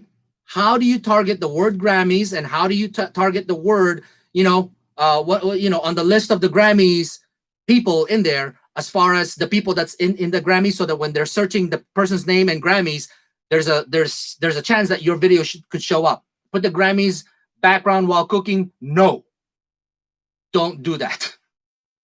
The Grammys logo, that's copyrighted. It's very simple, you guys. How to wrap around the word Grammys and the people in on the list for Grammys is, let's say that you're in the, I'm going to go back to these three topics, okay? Let's say you're in the cooking show. Why can't I make a video about, let's say that in the Grammys, I really don't know. I don't pay attention. Can someone please help me out? Who's on the Grammys anyway? Who's on the Grammys? Who's the Grammys? Does anybody know? I don't even know. I don't follow the Grammys. Like I said, I just don't. But we're using it as an example. Can somebody please help me? Anyone? None of you knows who the Grammys are. We're too busy with our YouTube channel that no one knows who are in the Grammys. Come on, give me a name. Who's on the Grammys? Talking about Grammys in the news education channel. Yes, you could do that. How to make Beyonce favorite dish. Wait, is Beyonce on the Grammys? Beyonce is there. Okay, here we go. Are you sure? Is Beyonce? Okay, here we go. Here's how I would, like me, right? If I had a cooking show, if I had a reaction show, if I had a tutorial show, if I had whatever, right? Number one, I would target the biggest names on the Grammys list, right? Is it been confirmed? I hope that it's been confirmed. Okay, so let's say Beyonce is on the top of this list. Who else? Leonardo. Who the heck is Leonardo? DiCaprio? I'm not sure. So let's just say that you have 1, 2, or 3 big names. Taylor Swift as well, the tall, she's tall. It's like freakishly tall, right? So we have Beyonce, we have Leonardo, we have whoever the heck is the top 5, right? The top 5 people on the list. And this is just exploiting. This is just exploiting the knowledge that you have. I would be like, I would make sure that the words Grammys, if you have a pen and paper, write this down, and I'll show you exactly why. I'll show you exactly why. Okay, write this down. Ariel Pineda isn't in the Grammys. What? Lady Gaga. Okay, so you have a pen and paper. Write this down. I would make sure whatever video you are doing, whatever, I don't care what video it is. Okay, but you have to have enough content in there. Okay, I would make sure that my title, my description, and my tags have the word Grammys, have the word of the actor or actress that you're trying to talk about. So my example would be is, we all know who Taylor Swift is. We all know who Beyonce is, right? Or we all know who Lady Gaga is, right? Do you honestly think they would think twice of, let's say, being on the street food area of the Philippines and potentially eating some of these things, right? So if I would do a video of the street food in the Philippines and it deals with the Grammys, and I wanted to have a slight chance of showing up on the search when someone types in Beyonce and Grammys at the same time, I would want my video to show up. I would title it something like Street Food in the Philippines, would Grammy nominee Beyonce dare to eat? As my title. Or, what is Lomi? Because it looks like cat vomit, right? It literally does. I mean, that's what we call Lomi, is cat vomit. It looks like cat vomit. If you see it the first time, it really does not look appetizing. It looks like cat vomit, right? Would Beyonce, Lomi, looks like cat vomit, Grammy nominee Beyonce would eat? What are your thoughts? Right? Something in the title like that. So number one, if you do get outside, if you do get outside views, it would lend itself to comments like, oh my gosh, that looks sick. She would never eat that. She would never eat that. And then of course, remember, your comments are searchable too. And people typing in, Beyonce on your comments, now your title, your description, your tags, and now your comments are also searchable. Plus, you've said the word Beyonce and Grammys inside your video. It's searchable, right? So you can always wrap your topic, your video, to what's trending out there right now. Would you really think Beyonce or Taylor Swift or some of these big names, do you really think they would think twice? They would even consider eating some of those things that we're talking about, right? It's going to be a challenge, and you could potentially attract attention from it, right? It could potentially be accidentally viewed when someone types in those words on the search engine. Okay. Now, how about when my example earlier, the tutorial about the Christmas star, right? About the Christmas star. If you really are good in making this, why could you not say, something about preparing for Christmas, making parol, Christmas star, to celebrate the Grammys, right? To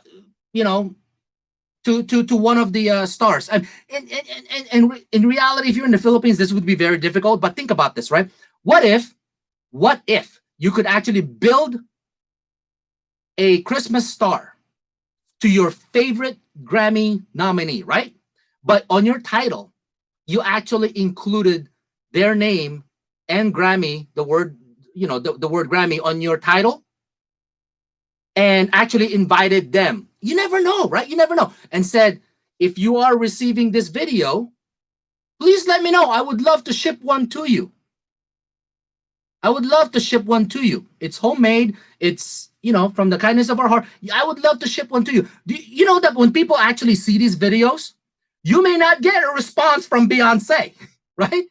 But other people that are not your subscribers, if they see this accidentally, you never know. You could actually get a message and say, oh my gosh, that's awesome. Would you send me one? but hey, you know, shipping from the Philippines to the United States can get pretty expensive. You would be surprised as far as how many people would actually potentially pay for that shipping to get to them. Okay, there's a lot of different ways that you could tie it into it. That is how you use Google Trend Topics, is whatever the trending is, look at that and tie it around your topic. It's the same thing from India, right? I don't know about the dishes that's from India. All you're doing is you're targeting the trend. And if the trend right now is about the Grammys and the nominees for those Grammys, just say, cooking one of my best dishes for Grammy nominated actress and singer Beyonce. And then make sure that all of that description is there. You never know. You could actually get a response from, you know, from their group, from their community, from their company, right? But if you don't get a response from them, the chances are you showed up somehow on the search, right? So the next question is, hey, Armand, that sounds great and all. We could certainly tie our video to what you're talking about, but how do we end up on the search? How do we end up? I can make that video. But how? How do we end up on the search? That's the easy part. Okay? That is the easy part. Why? Why is that the easy part? You're probably thinking, what? That's the hardest one. How do you, how do we show up? You know, if I make a dish for Beyonce, my favorite actress, my favorite singer, how do I show up when someone types in Grammy Beyonce? How?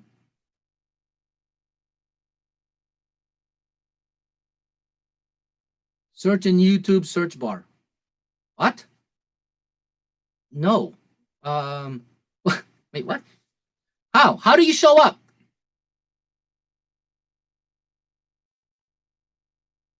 Does anyone know? How do we show up? Why is that part the easy part? How? It's quite hard. Boosted says, how do you do that? It's hard to do that. I disagree. I certainly disagree with that.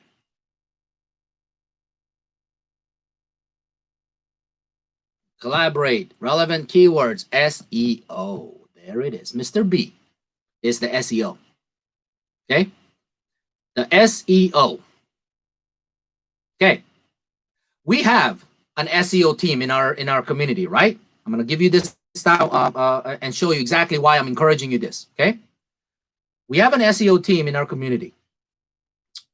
They work really, really well. They work hard on your behalf to educate you as to how to show up on the relevant searches, right?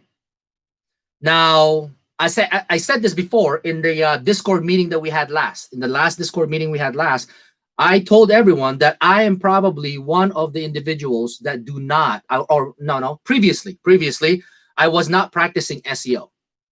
I was not practicing SEO because my videos are already SEO partially ready. SEO partially ready as I make them. They are, okay? But I was not practicing the SEO process, okay? The getting it reviewed, the getting it, looked at and all that process, right? I was really not practicing that part. Because why? I'm so busy with what's going on with the team, all the implementations, all the different changes, all of the different projects.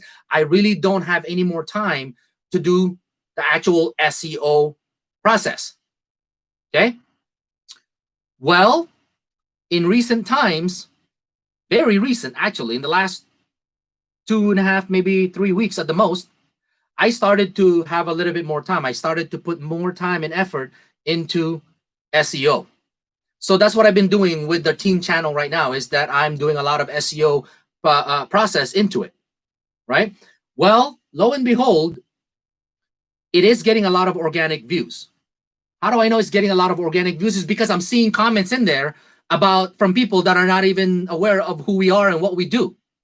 Okay, I'm seeing people there that I have no idea how they found us. Somehow it's showing up, and people are collaborating, starting to collaborate with me, right? Which is great, right? But that's how I know that it's working, because it's actually getting views from outside of our community, outside of our family, right? So I put in more into it. Our SEO process will get you ranked. And if you know, come on, you guys, you understand this. If you know that those topics are YouTube trending right now, and if it says that there's, let's say, in the last week, there's over, let's say, 1 million search done on these topics, like the Grammys, right? Come on. If there's over 1 million searches done on those topics or on those words in 1 week, why could you not put the #1 trending topic and the #2 trending topic and maybe the 3rd trending topic? And why can't you mesh all of that up and find a way to build your video around it? Think about it, right? I already gave you an example how to blend your video to the topic of Grammys and Beyonce, or Grammys and Taylor Swift, or whatever, right? But why can't you take the #2 most trending topic and the #3 most trending topic and somehow blend and smash all of that into that one video that you have? Why not? So that anytime someone searches, if there's 1 million search done in 1 week for the word Grammys and Beyonce, and there's another 700 searches that week for the second topic, or there's another 500,000 searches that week for the third topic, why can't you just bring all of that and mesh it all together? So that if anyone searches any one of those topics, there's a chance that your video could show up. And if there's a chance that your video could show up, that's all you're really asking for. That's all you're really asking for, so that you could potentially get these new viewers under your subscribers list. Okay? There's a reason why these trending topics are huge. Okay? There's a reason why. It's because that's what's going on right now. So what happens every week? Every day? Trending topic could change. I mean, just like what somebody was saying, one of the trending topics in the last couple of weeks was the US election, right? The mess of all of that US election. I mean, if I was going to do a cooking video, I would say, would Trump actually eat balut? Would Trump eat balut, right? It's a fermented duck egg, right? Or is he too classy and too proud to eat balut? That's what I would put on my title or on my description, right? So that anyone types in American election, Donald Trump, hopefully my video would show up and it would be funny, right? And then put some graphics in there as far as what could happen, right? If he decides to eat balut, right? There's a lot of pictures that you would see on the internet of Donald Trump making all of these weird faces, right? You could definitely integrate that, in a certain portion of your video, making jokes about it, right? But at the end of you think Donald Trump would freak out, right? Well, yeah, he could freak out. There's a lot of pictures of him freaking out on the internet, right? So, at the end of the day, you could show, how people eat balut and why they love eating balut, all the different benefits of it. And then you could show why Donald Trump would not eat this darn thing. And then upload one of his crazy looking pictures that you find on the internet, right? That's not copyrighted, by the way. That's not, use one that's not copyrighted, right? And show that example. But at the end of the day, what did you do? Number one, you had the title for it. Number two, you had it in the description. And number three, you probably had the tags that says, election nominee, Donald Trump versus Biden. That would be good. Donald Trump versus Biden eating balut. Right? And pick the one that you think is going to win to have the better face, right? You have to get creative, you guys. You literally do have to get creative. So that's how you want to use YouTube trending topics and somehow wrap it around your videos. Wrap it around your videos and actually target the trends. Don't just make random videos at this point, you guys. That is the direction that our team is going at this point. That is the direction of our team, is helping you guys grow your channel. You're not here to just watch each other's videos. You're not here to just watch your list on a regular basis. We have moved away from that concept because of our SEO team, because of our SEO process. We have moved away from that. So please take the time to target the right communities. Take the time to understand why you should be targeting subscribers and viewers from the United States, from the United Kingdom, or from Europe, or from Canada, or from Singapore, or from other parts of the world that has higher, rates, higher CPC, higher CPM rates, higher CTR or lower CTR rates, right? You have to target those, and you have to find a way around it, because I am telling you right now, and this may come in as a shock, this may come in as a deterrent for some of you, but I'm telling you right now, if you are in the Middle East, and if you are in Asia, most part of Asia, like the Philippines, right? Or Malaysia, right? You don't want viewers mostly from those countries. You don't. I am telling you right now, you are not, unless you get a sponsor, unless you get picked up by a brand name, you're not going to make a lot of money doing it. Because the Philippines, Asia in general, except for Singapore, right? Except for Singapore, as far as I know, most of Asia has a very, very low CPM or RPM rates. Very low. Very, very low. We already saw it earlier. Kanan posted it. It has a 0.005, not even a penny. It's half of a penny. Okay? Half of a penny for their CPC rate. That is crazy. That is worth nothing. I mean, that is nothing. You're better off to try to find a sponsor, right?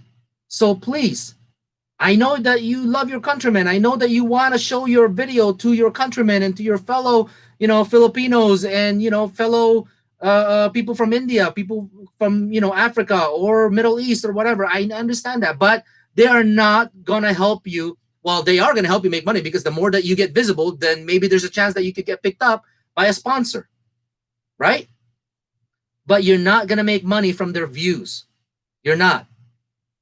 So stop thinking that you're going to make that money when you monetize. You're not. So try to blend your videos to attract outside attention. Now, keep in mind that in order to do that, it is unfortunate, but in order for you to do that, you will have to almost do two things in the same video. You will have to basically, number one, have subtitles. If you don't speak English in your videos, have subtitles, right?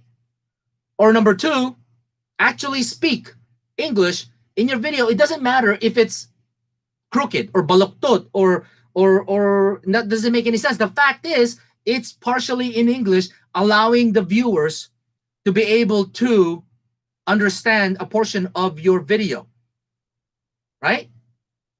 I mean, it is what it is. You have to find a way to attract outside of your country viewers. Okay? Richard, yes, I am going to go into that a little bit, the short videos, because there's going to be a new program that's going to be running in our team about short videos. But yes, I'll address that. But so again, I encourage you guys. All right, let's say that you do have true subscribers. Okay, let's say that you have 1,000 true subscribers, and we all know that we don't, right? You all know that you don't. A lot of your subscribers are from sub for sub, right? But let's just say that you do have 1,000 subscribers. I guarantee you, if 1,000 of them are from the Philippines, when you finally monetize, you're not making anything. You're not going to make any money unless you get sponsored or you get picked up by a brand name. You're not going to make any money. I'll tell you that right now. Zero, maybe if you're lucky, $1 in 1 month. That's not enough to pay anything. But let's say that you have 1,000 subscribers, and let's say that 800 of them are from the United States or from one of the higher CPC or CPR, CTC or RPM countries. you will get paid more from that than you would from 1,000 subscribers from the Philippines or 1,000 subscribers from the Middle East. It's that simple. So please target the right audience, target the right platform or community. If you don't do that, you are not going to make much money into being a YouTuber. I guarantee you. So how is it that we found this? Is because of trial and error. Our team does a lot of testing. Our team does a lot of behind the scene test runs and trial and error. And that's what we found. And it's very clear and adamant now. And that's why we're going to be rolling out something in the next week that would hope to attract more viewers coming out of the United States or from the United Kingdom or from any of these higher CPC rates. Whether you're a Filipino channel or Indian channel, doesn't really matter. It's going to attract a lot more from those countries, and you would want them to be from those countries. Okay, so that's how you wrap all of those things around. Does anyone have any question about the biggest topic of how to use trending task or trending tab on YouTube and how you could take that and use that to your advantage? Because like I said, the trending tab on YouTube, it displays videos that could be localized or it could be country based, and you could use the country based as far as how to attract, you know, people from the United States and so forth and so on, and what they're searching for. It actually shows what they're searching for and the amount of searches that it has, right? Okay, so any question about that? Because that is one of the simplest things that you could use.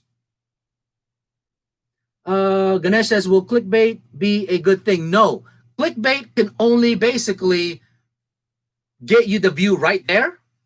But if you basically do a, you know, bait and switch kind of situation where you clickbait them and, you know, they're not going to come back to you. They're not going to come back. Bad idea. They're not going to come back. You don't want to do clickbait and your viewer is going to be upset that you did that to them. They're not going to come back. You're going to lose them as a subscriber. Okay. Anybody have any questions so far? Do me a favor, you guys. Well, there you go. I hate clickbait, right? So you don't want to be, you would get upset if you got clickbait. Why would you think it would be okay for you to do it to somebody else, right? It's not going to be a lot of fun. Okay, so do me a favor, you guys. That is the most important topic that we have. I need a favor from you guys. I need about a 3-minute bathroom break, real quick. Okay, need a 3-minute bathroom break. In the meantime, please go into your groups and inform them that we are still live online. What we're going to be going through next is how does your video get ranked on YouTube trends, and of course, being able to use some of the other sources that are out there. YouTube trending is one of the options out there. There are a lot of different options that you could use, that you can analyze their data, okay? That allows you to, it will show. It will show, because of a certain topic, how much the current bid on the CPC, on the CPM, or on the RPM on these other options. Because you have to understand that YouTube trending right now, that's a free option that you could just click on while you're on their platform.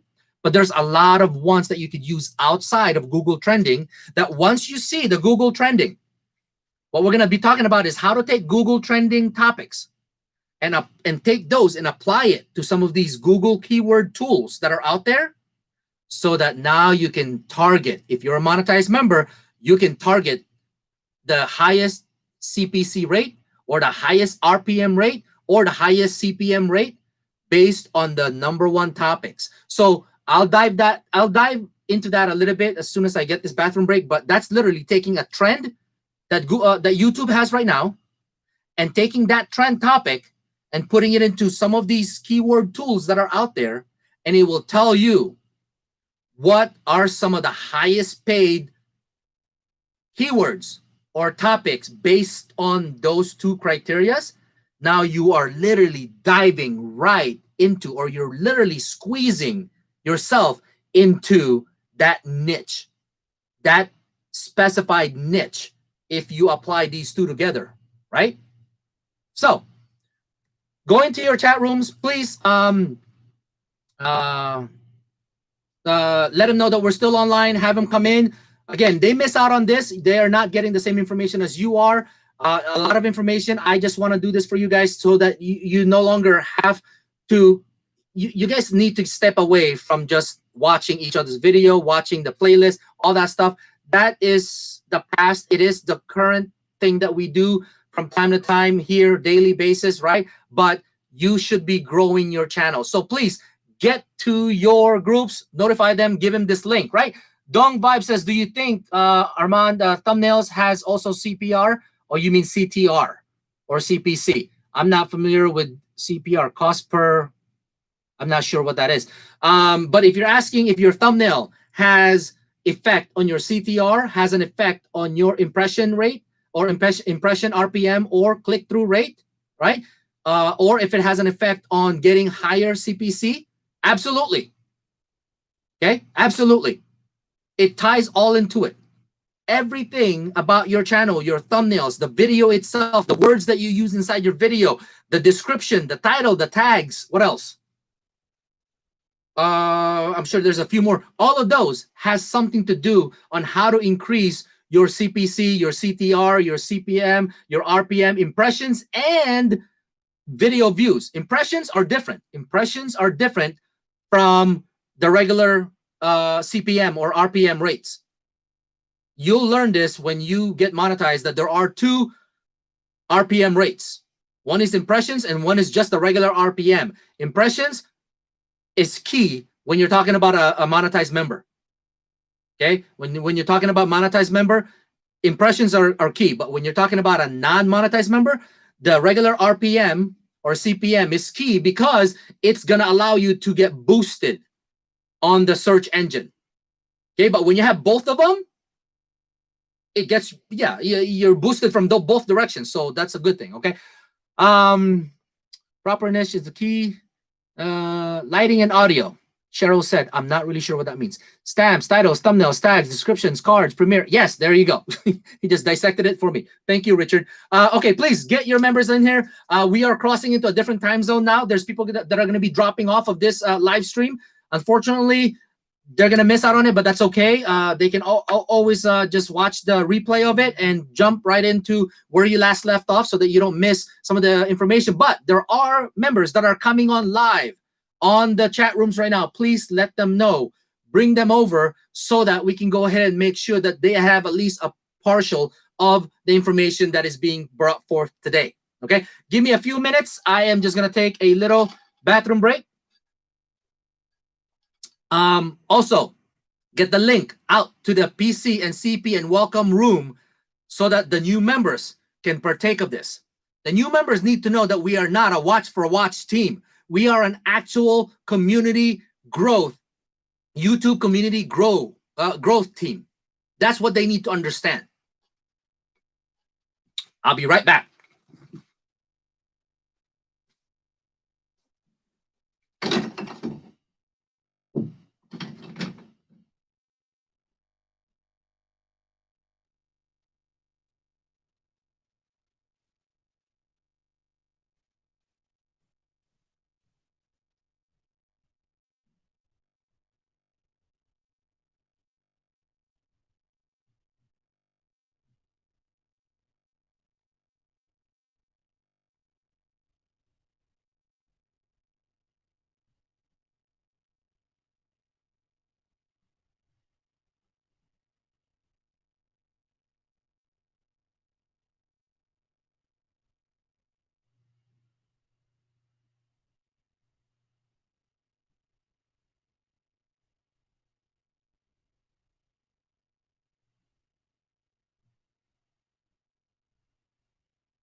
everyone. I am back. All right, let's get those people in here. Yeah, we're starting to see a lot more people from the Middle East coming in, which is good. All right, where are they?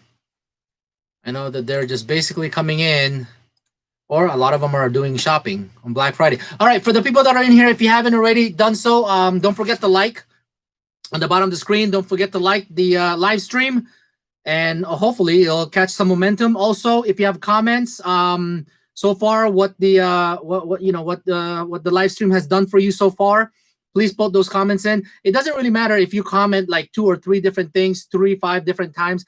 You got to remember that in order for a video to kind of pick up momentum, it looks at all of the different likes that's out there, and of course it looks at the I guess the activity as far as your comments, and of course me replying to those comments and things like that.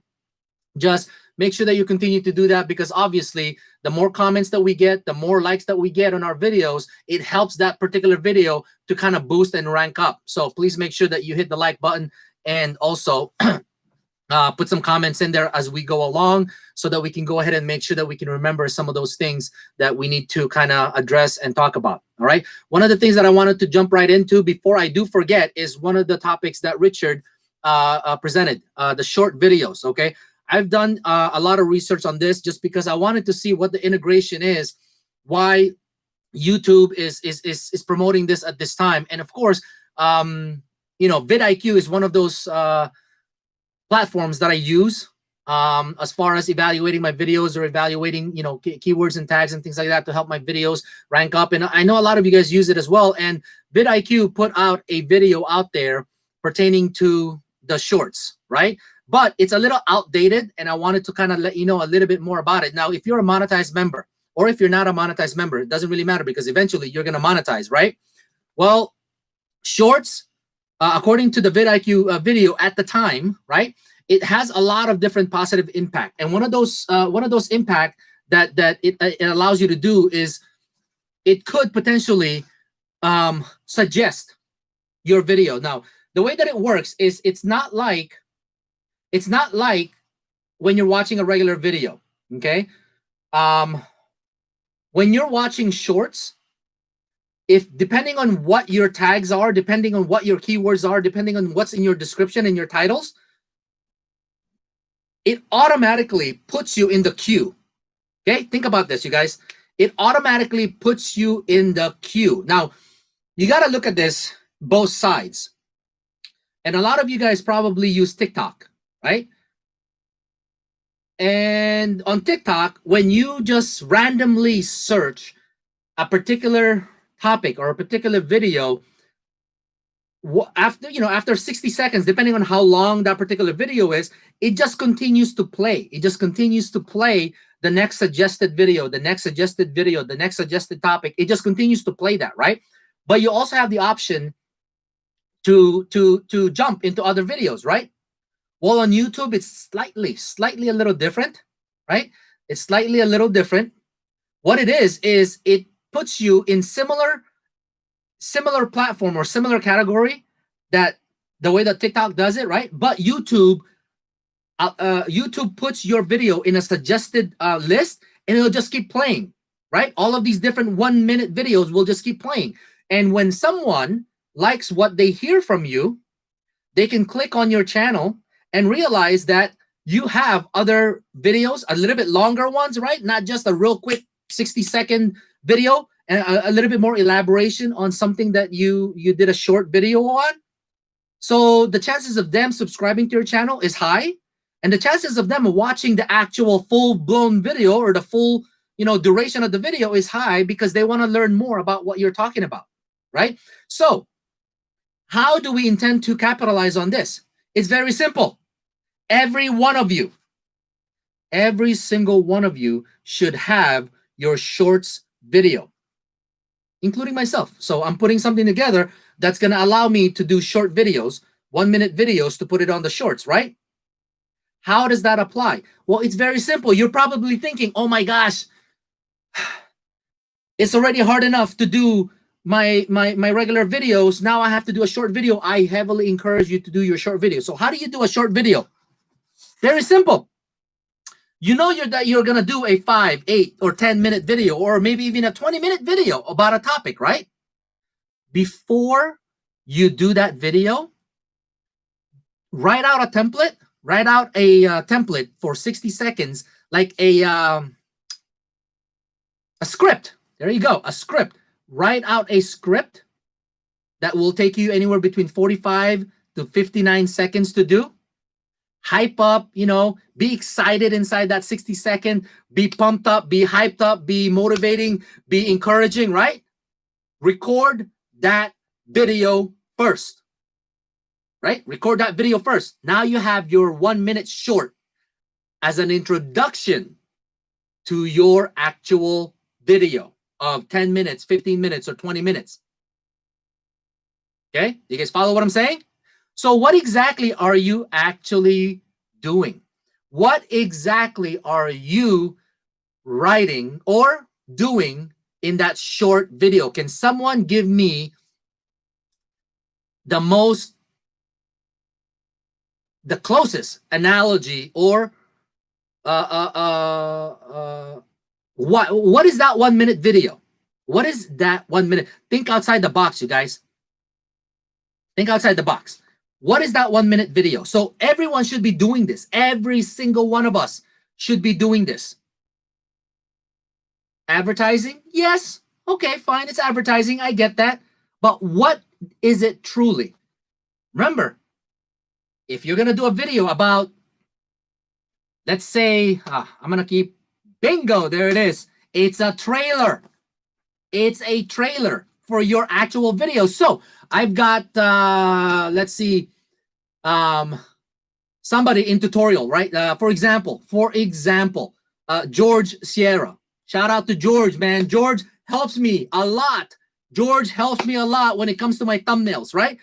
One of George's talents is making some crazy, great thumbnails like Chloe does, or, other people does, right? So if George wanted to make a video, or if well, not me, but let's say George wanted to make a video on how to show someone how to do great flashy thumbnails, his short video should be a trailer, a short 60-second trailer of, let me teach you how to use Photoshop to create glamorous thumbnails. I'll make it look easy for you. All right? Check out my official video on how to do great blah, blah, blah on Photoshop. Or I am so good, or could be a different trailer, right? I'm so good with using Canva for my thumbnail on my phone. Let me show you the tips and tricks and how easy it could be. Right? So again, your 60-second video is your trailer, your preview, right? Be hyped up, be pumped up, drink some coffee, drink some Red Bull, okay? Drink some Red Bull, drink some coffee, drink some energy drink, be pumped up. But it is a video that you should be writing a short script that you want to say in front of the camera in order to attract your viewers. And then you're going to invite them, because you have to remember that these short videos are going to go on the YouTube suggested platform, right? People are not really going to go to your channel and watch a 1-minute video. Man, maybe they are, but many of them are not. These shorts are to have the similar effect that TikTok has. That's literally what it is. YouTube wants to capitalize on the booming concept of TikTok. I mean, oh my gosh, there was a time where, we all knew YouTube does not like videos shorter than 10 minutes. We all know this, right? All of a sudden it changed. And I'm thinking, what else could they possibly do to change things, right? A lot of changes are coming up from YouTube, right? This is one of their updated changes, right? They're encouraging you to do shorts, which I am as well, because now you have a preview to a movie. technically your videos are like a short movie. It's a 20-minute video, right?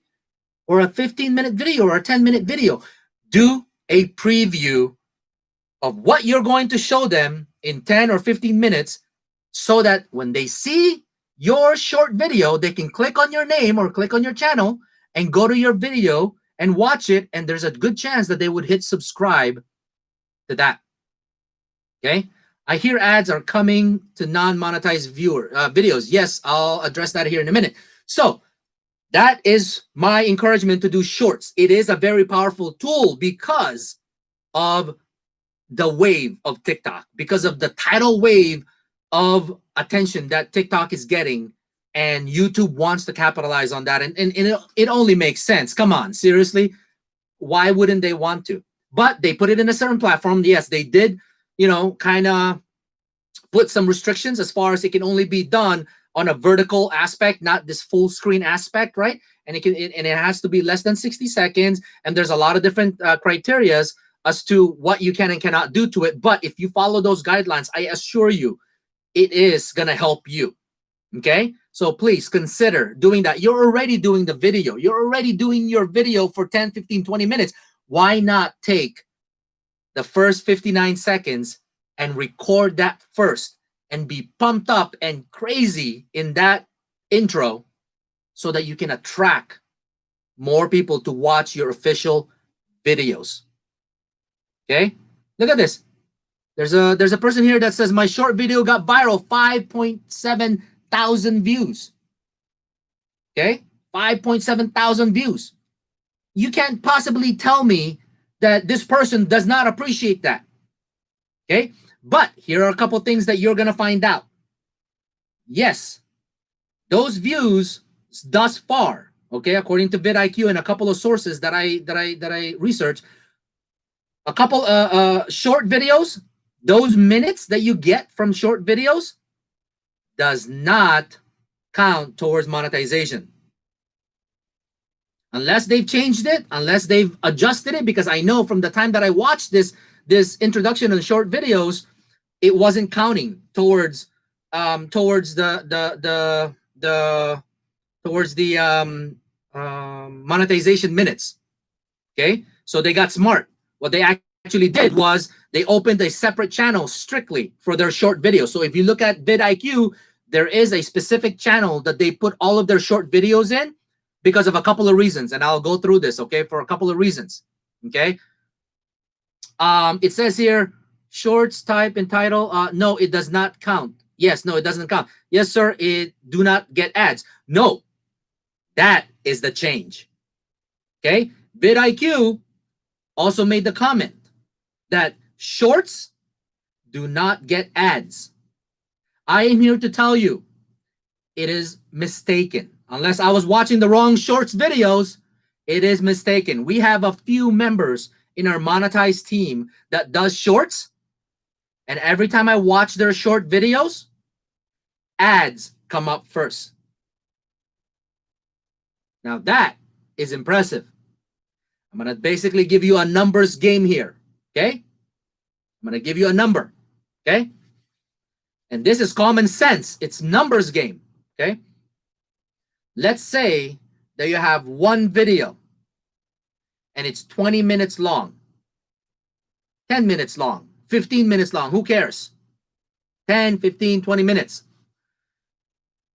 You're going to basically put, it's stupid to basically put like on a 10-minute video, it's stupid to put like 5 ads. Think about it. Every 2 minutes, there's an ad that's popping up. You're gonna piss your viewers off. They're gonna get upset that every 2 minutes they're watching an ad from your video, right? So what you typically would do on a 10-minute or on a 15-minute video is just put the YouTube recommended ads, which is 3, right? They'll put it in the beginning, they'll put it in the middle, and they'll put it on the end, right? So when someone watches a 15-minute video, they're going to see 3 ads. So you got credit for 3 ads on your video, right? That's nice. That's good. What if your short video had not ads because it's just one ad, okay? It's too short. had an ad in the beginning of the short. So when you have 10 people watching your 10-minute video and the ad was in the beginning, if they make it to the middle of the video, they get a second ad. But if they don't make it to the end of the video, that's it. You have 2 ads. 10 people, 2 ads. That's 20 views or 20 ad views, right? 20 impressions, right? But what if they watch the first ad, but they did not make it onto the second ad? Like, let's say they stopped the video, which means out of 10 viewers, you only got 10 ads. That's fine. The same trailer or shorts, they watched, 10 people watched it, and they decided that they wanted to actually watch the full-size video. Think about this. Number one, you just got 10 impressions, 10 ad impressions from your trailer from those 10 people. And then they ended up watching your actual video because they wanted to learn more. They wanted to know more about your topic. Well, we already know that they are going to get hit with another ad just as the beginning of that video. So there's another 10 impressions. If they even make it to the middle of that video, there's another 10. So all in all, look at the numbers. Look at the numbers. It's staggering, right? So yes, there's a lot of talk about the 1-minute short videos not getting ads. I can attest to this. I have seen our monetized members do their shorts, and as soon as I click on that short video, the first thing I see is an ad. So that tells me that vidIQ's information may be backdated, may not be up to date or accurate, right? It's that simple. There is an opportunity for you to get those additional views. All right. In the example that we got with one of the people here, they did a short video. It went viral. It got 5.7 thousand. It had 5,700 views on it. If that channel was monetized, and if it had an ad in there, that's 5,700 ad impressions. And then if he had an actual video that talked about, that preview, that could be another 5,700 views or impressions minimum on that video, just when it was first starting. So please, I encourage you to take this opportunity and do it. It is not going to be that hard. It's going to take some time to get used to it. It is going to take some time to adjust to it. But always remember, if you are doing your video anyway, and it's 10 minutes, 15 minutes, or 30 minutes, or 20-minute video, what's 1 minute that you could do a short introduction or preview? Call it a preview. Here's how I kind of put this. I told you guys that I don't use cable TV anymore. I don't use cable TV because everything I want to watch is on either YouTube, on Netflix, or on Hulu, or on Amazon Prime, right? But I guarantee you, every time I see a new uploaded video, before I decide to watch it, I always click on the trailer, play the trailer. Because why am I going to watch a 2-hour freaking video if it's not something that's cool, right? If it's not something that's cool, I don't want to do it. Or why would I spend 30 minutes watching a video or a movie only to discover that the movie sucks? I don't like this movie. Now I'm going to go look for another thing to watch. I just wasted 30 minutes, right? I always watch the trailer. I want to see a trailer of this 2-hour movie that I want to watch.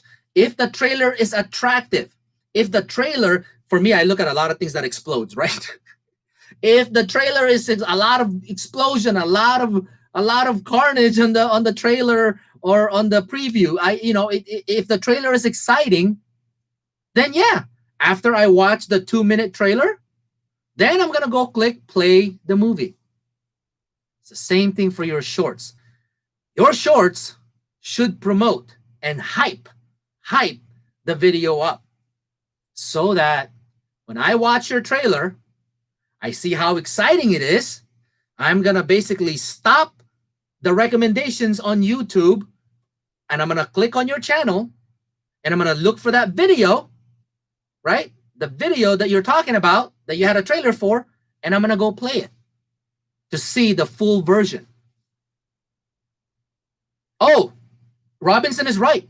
And I hate this. Sometimes the movie is not as good as the trailer, but I guarantee you guys, I have done this before. I've watched the trailer, and man, the trailer is like, man, it's all pumped up. This looks good. The graphics looks good. The content looks good. I play the movie, and I'm like, what? That's the one that I told you about. In the first 30 minutes, I turn it off, and I look for a different movie, right? I look for a different movie that has better content. But guess what I'm doing? I'm watching the trailer again. I'm watching the trailer to see if it's worth watching, right? So yes, those are great trailers. Just think about what he just said. Sometimes the movie is not as good as the trailer. Think about that. If your trailer is so good, you could literally trick someone to watching your video. And then, of course, they say, man, this video is not really that great. Maybe you got to get better at making videos, right? But you do have those trailers that the trailer is great. The video is great. They're going to subscribe to your channel because they want to look, they want to see more. They want to see more. Okay. So again, there's a lot of different ways that you could actually use these different ideas and platforms. And please understand that making short videos or trailers should not be that hard or that difficult, because you're already going to be making the actual video. Just take 1 minute, write a maybe a 2-sentence, 3-sentence paragraph, and, you know, kind of hype it up, pump it up, right? So this is one of those things where we may end up creating like a shorts chat room for people to bounce ideas off of. And what the purpose of that is, because you know what? How many times have I done a video title? I thought the video title was great, and then I bounce it off to someone else, get their feedback, and all of a sudden they're like, well, why don't you try this out? Change this word to this word, change that, you know, that sentence to this sentence in your title. And man, I'm like, I would have never thought about that. So it might be a good idea for us to have a chat room to bounce ideas off of pertaining to shorts and how to write a 2 or 3 sentence paragraph, what to say during that first 60 seconds or 59 seconds of your short video. Okay, what to integrate there, because we already know that this is not going to go away. The way that TikTok is booming right now, YouTube wants a footprint in that. YouTube wants that. Okay, YouTube wants a portion of that footprint on their community, and it only makes sense that they do, just because of the tidal wave of the effect of TikTok. Okay, so again, you're already doing that video. Please, please, please do yourself a favor and create a 1-minute shorts video for that. In the monetized world, to give it a little boost between the monetized and non-monetized, to give it a little boost, we are going to create a platform where these videos are being uploaded and giving a little boost in that first, 24 hours. On the first 24 hours of that shorts being uploaded, we're going to give these videos a boost from the entire community, so that it could potentially find its way to going partially viral, or maybe even viral, depending on the content, depending on the video itself. Okay, so any comments in here? So I see how you can make money on shorts. vidIQ did an update and it makes sense now. Oh, I did not see the update, but there is, I might want to look at that, because all I saw was the one from, I think it was from early part of this month, maybe late part of last month, where they were putting together all of the information that they have, and it was backdated. It was a little bit backdated, because I'm like, okay, it doesn't, number one, the big thing is it doesn't count towards their monetization minutes. Number two, it doesn't get ads. Well, I know for a fact that it gets ads, because our monetized members gets ads on their shorts, right? I don't know about does it count towards monetization, but who cares? It's 1 minute. How much, for that to even count towards your monetization, you need a ton, right? It's 1 minute videos here and there, right? The one big thing Please understand the reason why vidIQ, TubeBuddy, and some of the big channels out there, right? Some of these guys, what they did is created a different channel to host their shorts. The main reason that they did that is because it does affect the average watch time of your entire channel. It does lower the retention percentage of your entire channel. Think about it. They're 1 minute views. They're 1 minute views. And you have this little equation inside your channel about average retention or average watch time of your channel. It is going to affect that. So vidIQ, TubeBuddy, and a bunch of these big channels, what they did, I believe TubeBuddy is one of them. Yeah, if I'm not mistaken, it doesn't really matter because a lot of these big channels, that's what they did. They created a different YouTube channel. It's still in their, it's still part of their main channel. It's their sub channel, right? The sub channel. They made a sub channel on their channel, right? To host their shorts video. So, is that something to consider? At this point, I don't know. I'll be honest with you, I don't know. Because just like a couple of months back, YouTube says we don't like videos that are less than 10 minutes long. Look at us now. Look at where we're at now. Okay, look at where we're at now.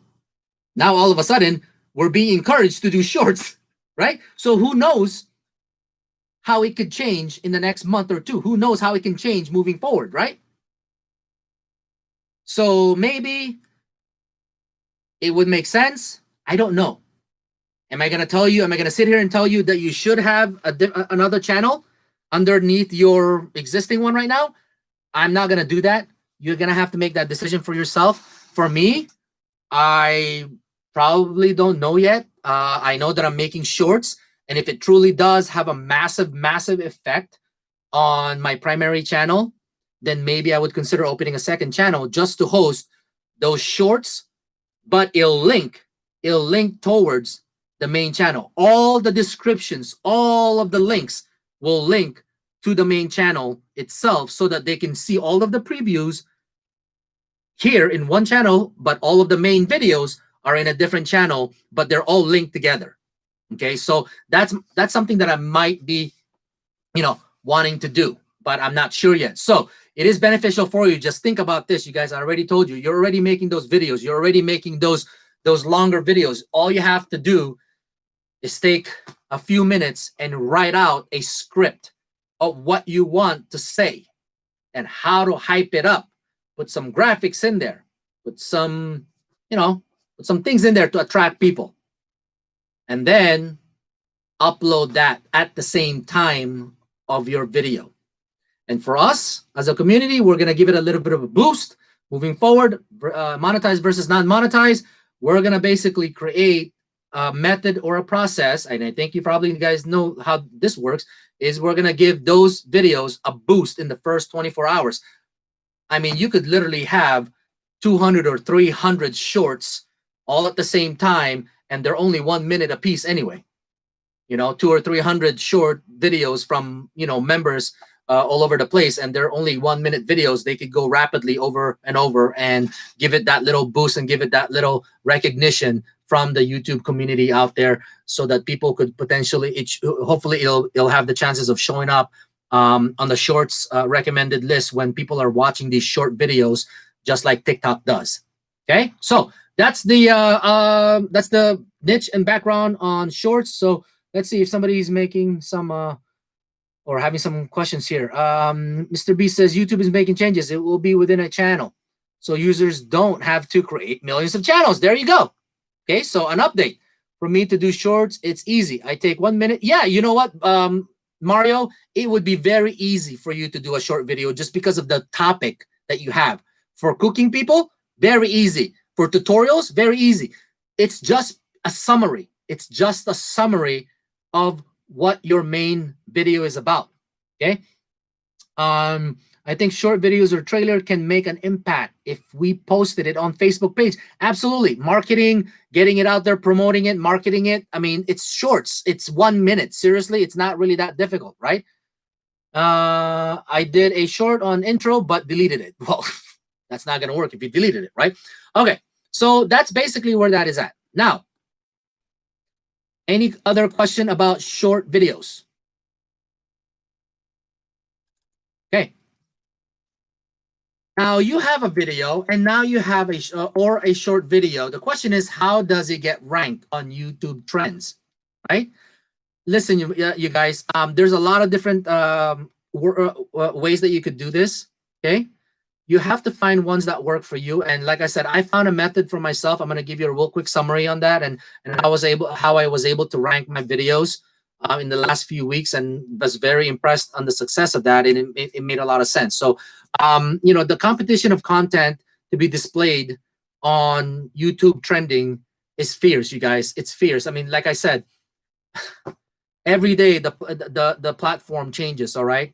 I mean, you're uploading a video, and the competition you have is going to be excessive and fierce, and you have to do what you can to battle that competition and find your way to get to the top of that trending list, right?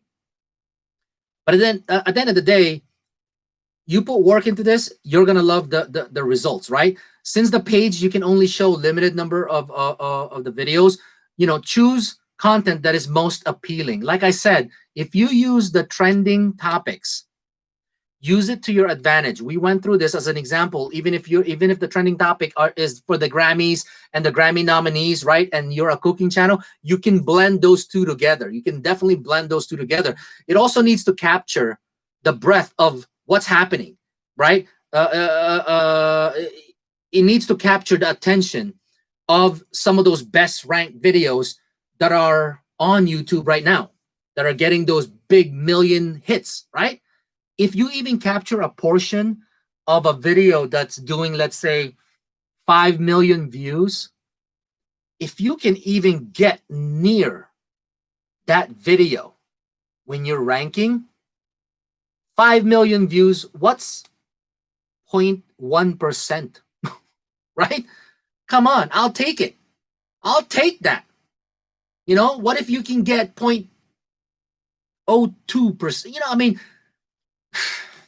like I said, you have to find your way into those ranks. Okay, YouTube trending, right? YouTube trending aims to balance all of these considerations. They balance all of these things to achieve their algorithm per se, their algorithm, right? So how does YouTube trending allow you to get ranked? Well, number one, they'll look at the total and current, you know, view count. You know, they obviously look at this. This is how they rank you, right? They look at the total view counts, and automatically, if your view counts are just like some of these big channels, well, there's a reason why they're on the top of the ranking, right? But can you manipulate your video to get onto those rankings? Obviously, we've done it over and over. We've got people that does SEO so well that even if their video just got released, they did their SEO so well that they can rank right there underneath that video that has 7 million views or 6 million views or 500,000 views. They're underneath them, or sometimes they're on top of them, right? They have a better chance of getting viewed now, right? So the total views, yes, it matters, but to get ranked, the total views is not always the only equation that they use to put you on the top of the ranking. Okay, they also look at the rate of the growth, how it's growing. You know, on the first day, this video got 100 views. On the second day, it went to 300 views. On the third day, it went to 500, 1,000 views. It's growing exponentially. So now your video is trending. Your video is trending, right? Also, number three, where the views are coming from. Okay, is it coming from YouTube directly, right? Or is it coming from social media like Facebook, Instagram, TikTok, or other types of social media out there? Or is it coming from a blog or a website, right? Is it coming from a blog or a website? Or media portals. Media portals is a lot of YouTube videos are listed on Google. When you search a topic, the first couple of results is always going to be in text.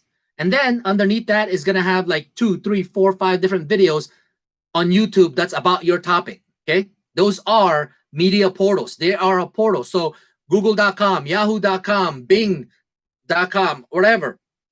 They're, search engines. These are media portals. Okay. And last but not least, where it keeps you on the ranking is the age of the video. That is why it's important that in the beginning of your video release, that in the first 24 hours, you acquire as many views as you possibly can so that you can rank higher and higher and faster, so that your video could get trending, so that there is a chance for your video to go viral. There's a good chance that YouTube will constantly promote your video because it's catching a lot of attention. If your video is catching a lot of attention, don't you think that YouTube would want to promote that when they're putting ads on your channel? I mean, seriously, right? If they're putting ads on your video, YouTube wants to make sure that if your video is trending, they're going to continue to promote that. They're going to put it in front of somebody on a regular basis. They want someone to look at that because, and of course, the newer your video, the higher those ad CPCs or CPMs are. The newer the video, the higher those rates are. As that video gets older, those rates start to drop down because you have an older video, right? The chances of somebody watching this is going to be once in a while, right? So the rates starts to go lower and lower. That's why active YouTubers upload new videos 2 or 3 times a week. That's why they upload 2 or 3 times a week, so that the CPC, the CPM, the RPM, right? They continue to be higher because they are higher on newer videos. That's why we force you to come up with new videos on a regular basis, so that when you transfer to the monetized team, you're ready. You're already trained to have a new video 2 times a week, which is an easy transition.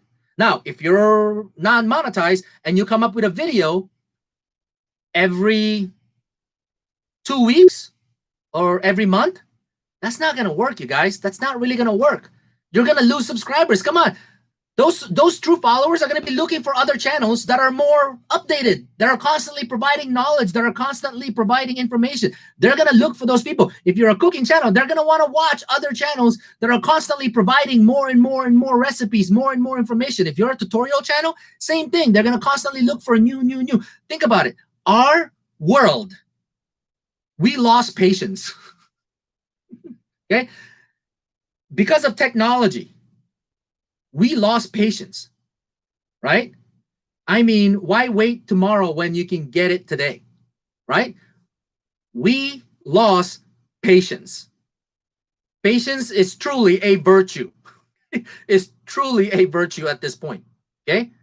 So if I'm looking for something, look at Amazon. Look at Amazon, right? Amazon used to have Amazon Prime, right? 2-day shipping. Remember when 2-day shipping? 2-day shipping was like, oh my gosh, I don't have to wait for 5 days to get my stuff. I don't have to wait 5 days to get my 2-day shipping. Man, I'll pay for that. I'll pay for that, right? I'll pay for that. I pay a yearly fee so that I can get 2-day shipping, right? And then all of a sudden, say 1-day shipping. I'm like, oh my gosh, as a Prime member, I get 1-day shipping because here in Chicago, there is an Amazon facility only about 40, 50 miles away. So, and it's a big facility. So they pull all of the inventory there. I have it the next day. And then, of course, more lack of patience.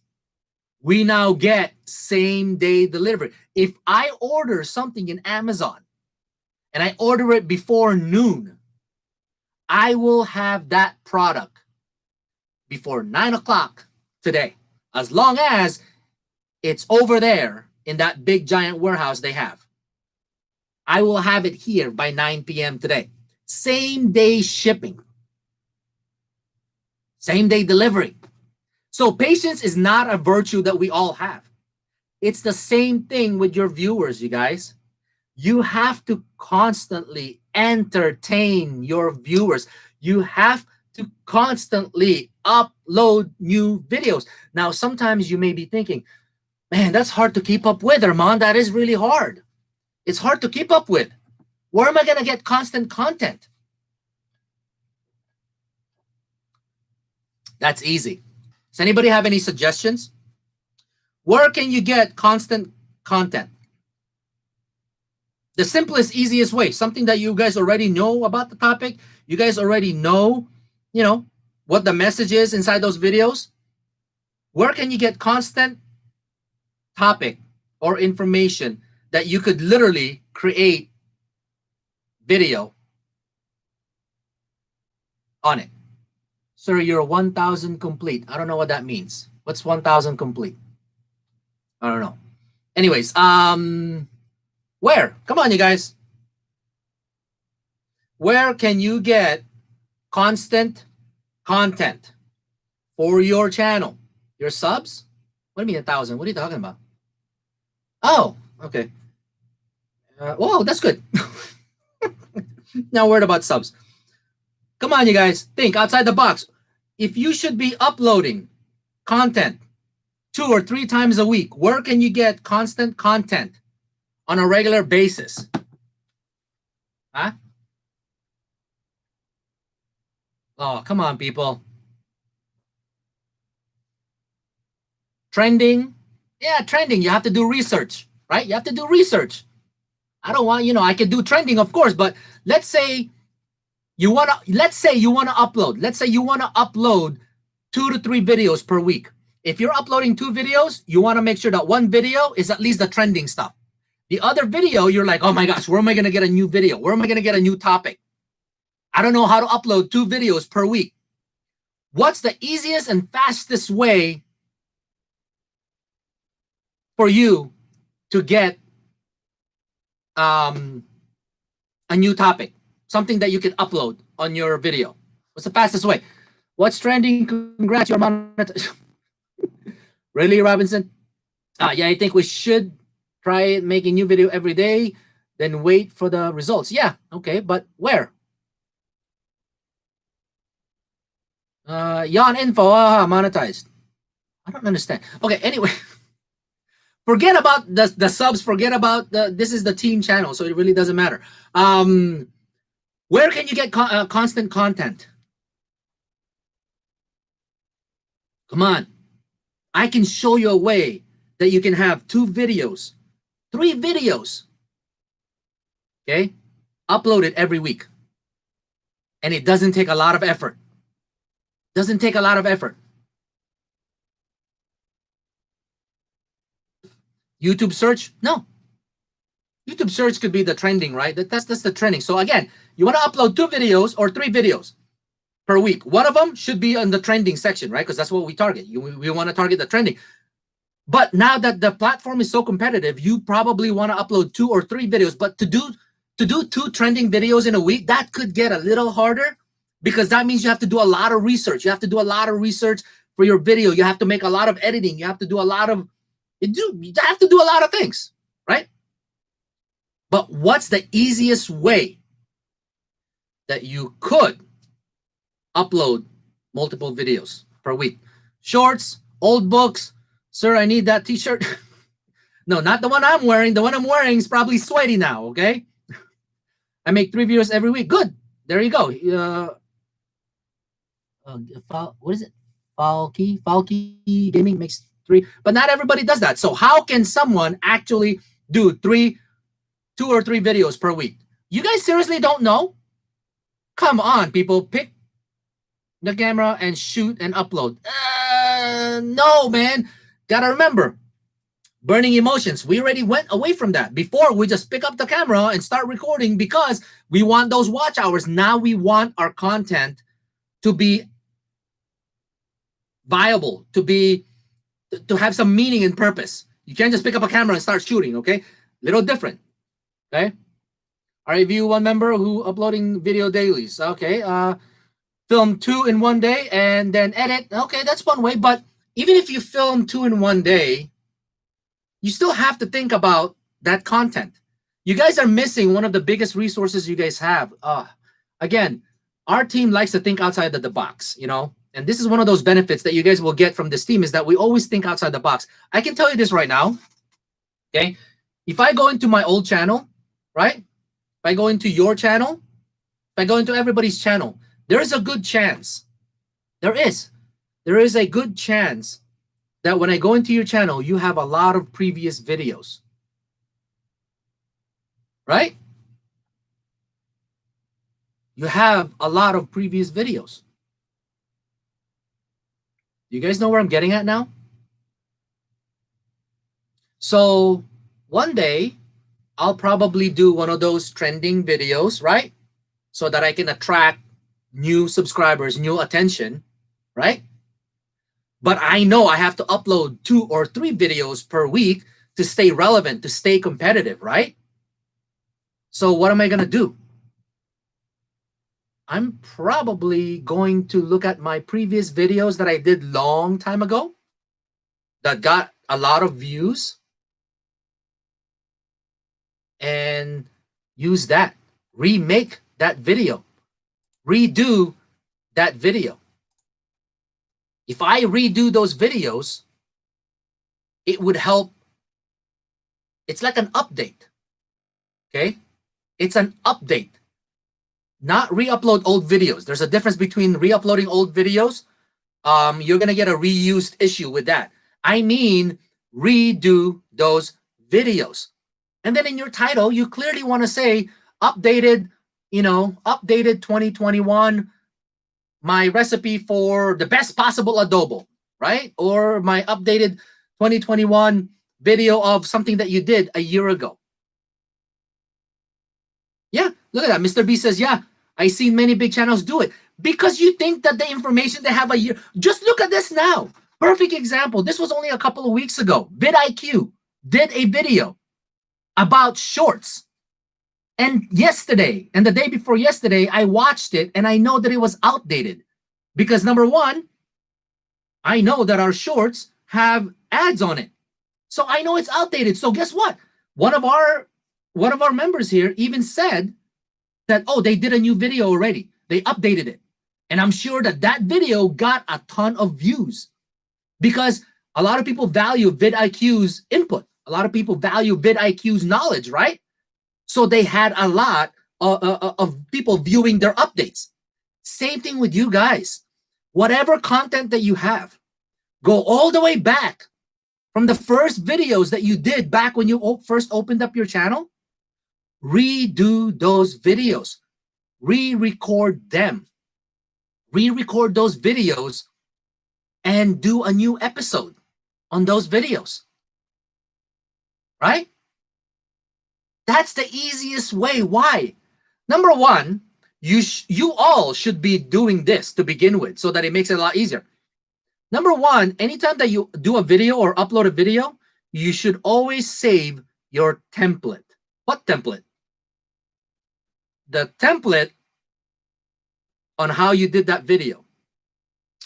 The template that shows introduction, the template that shows topic number one, inside that topic, here's what I'm going to talk about. Topic number two, here's what I'm going to talk about. Topic number three, here's what I'm going to talk about.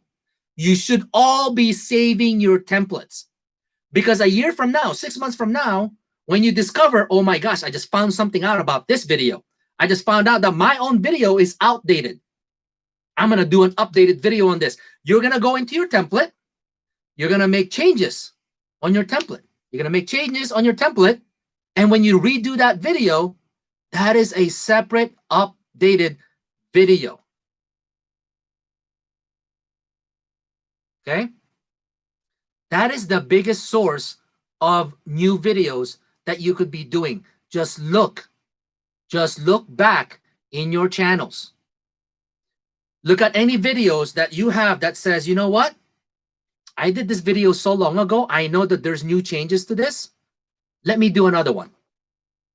So that's one video that you could do really, really quick because you already know the topic. Number two, you already have the outline, right? You're saving the outline. That's a really, really easy video to do. And then the second video that you're going to do is your trending topic. So your channel will constantly be recommended on YouTube's recommended page. You will constantly be on the recommended page. How to redo educational videos on the same topic or book. Provide an update. Provide an update. You have to remember that even if you have the same exact video, you're saying the same exact thing, the chances of that video topic being viewed, the one that you did a year ago, versus a newer topic on your video, but it's the same topic, but newly recorded, people will watch the newly recorded ones more. Just think about your process. When you actually find a good channel to watch, you go to their channel. What do you normally do? You normally click on their most recent videos, and then you go to the next one, to the next one. You don't really, in the beginning, you don't just go down to the very bottom onto their number 89, the first video that they uploaded 89 videos ago, 2 years ago. You don't go there and click on that, right? You do that last, right? But if you take those videos, redo them, re-record them, even if it's a educational video or the same topic, but it's a different recording, it's a different screenshot that you're doing on those videos, it will end up on the top of your list. People will have more tendency to watch those videos than the older ones. All right? That's a nifty trick. You already have these videos. You're just not thinking outside of the box, you guys. You're not thinking outside of the box. I hate to say this, use some common sense of how the world works today. Think outside the box. So if you want to upload one video a week, you better do it on the trending topics. That's fine. But even at one video a week, you're competing with some of those big channels. You're competing with some of those big players that are uploading 2 or 3 videos per week. You might want to get on their platform, right? You might want to get onto that platform. Okay, upload 2 videos per week, right? One trending topic and one redo one of your older videos. If you want to do 3 video uploads per week, that's even better. Maybe you can do 2 trending topics and 1 re-upload, or in the beginning you can do 2 re-uploads and 1 trending topic. Bottom line is you're constantly uploading videos on YouTube, and YouTube knows this. YouTube has an algorithm that allows YouTube to promote your channel better and better and faster. Okay, so that's one source of you having the ability to redo your videos and uploading it. Okay, if you just take the old recording from a year ago, because I saved my recording, right? I saved my recording. If I take my old recording and just upload it to YouTube, YouTube will potentially do a few things. Number one, delete that video because it's an identical video that got uploaded. Or number 2 is the reuse content issue. Reuse content, right? Because it is reused. Okay, I'm using the same exact thing, right? Make some changes, redo that video, update those videos, and get them up online. Okay, so that's one way that you could use and manipulate your options. Okay, now sourcing and tapping into hot trending topics. I told you that there are multiple areas, okay? Multiple online resources that you can use to leverage YouTube trends, to be able to dial into a specific niche, right? Number 1, you've got the option, like I mentioned earlier, YouTube trending tab, right? Number 2, Google Trends, right? Well, what if you can put multiple techniques and put them all together? Well, there is a way that you could do that. Okay, along with seasonal contents as well. Yes, today, seasonal Grammys. That's seasonal, right? That's not every day, right? Christmas. All of the seasonal things that come out, right? Or New technology, those are seasonal. New technology from Apple doesn't come out every single day. The new Apple iPhone comes out on September or October of every year, or so forth and so on, right? So there's seasonal aspect that you could wrap yourself around on your channel, right? But what if you can actually put all of these things together, seasonal, trending topics, and all of the different apps that you can use to, I guess, find some of those options, right? Well, that would be phenomenal. How do you do this? Like I said, you can utilize YouTube trending, right? You can utilize Google Trends. You can, and then take that information, and then you can pop that in to keywordtools.io. Keywordtools.io is a online platform that not only will it take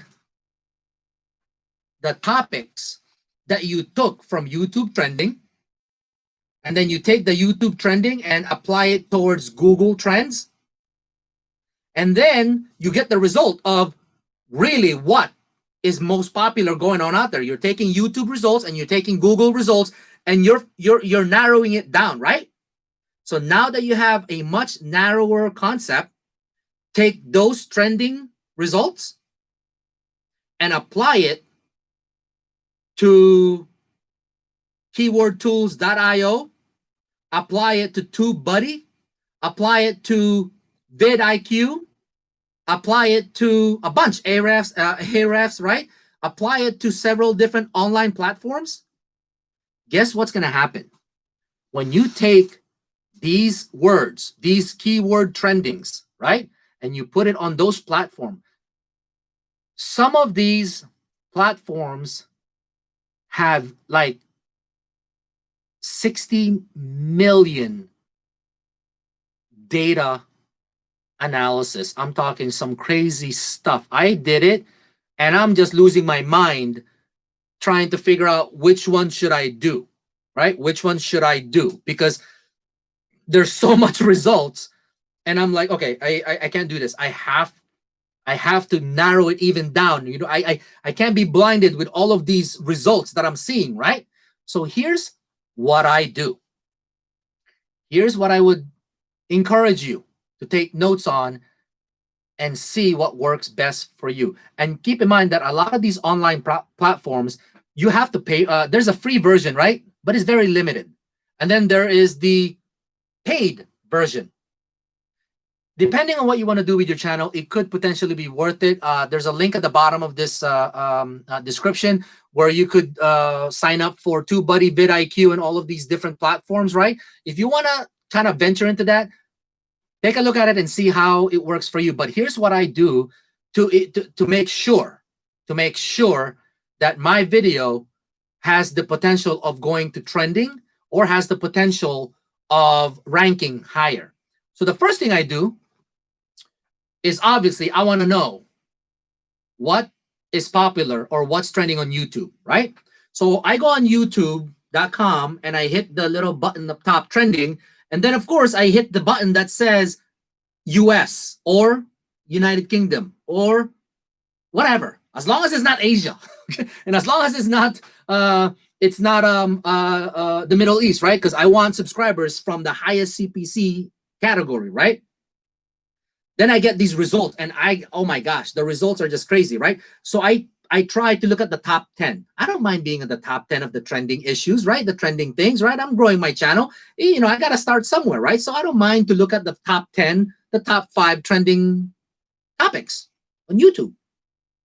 I take that. Then I go to Google Trend. Now, Google is the #1 search engine out there. The #1 search engine. Well, if Google is the #1 search engine and YouTube is the #2 video search engine, that's pretty darn good. That's pretty darn good. I could actually use this, right? So I take all of those YouTube trending the topics that I want to look at, and I look at it as to how can I do my videos? How can I do my videos to kind of go, kind of revolve around some of those topics? How can I how can I do my topics around some of these Google Trends? Okay, so I take it from YouTube, I put it on Google Trends. So I take it from YouTube, top 10. I put it on Google Trend and see what my top results are now because of these particular trending videos on YouTube. The result of that is a much more streamlined option now. When I did my YouTube trend option, I may have 10, and then I put it on YouTube, and now I have only 5 options. I could, because I want to target the highest views, right? Highest views, the highest search words, right? Now I have 5. I take those 5 and I apply it on keyword tools, keywordtools.io. I apply it on TubeBuddy, or I apply it on vidIQ. I take these words one by one, I put them on these platforms.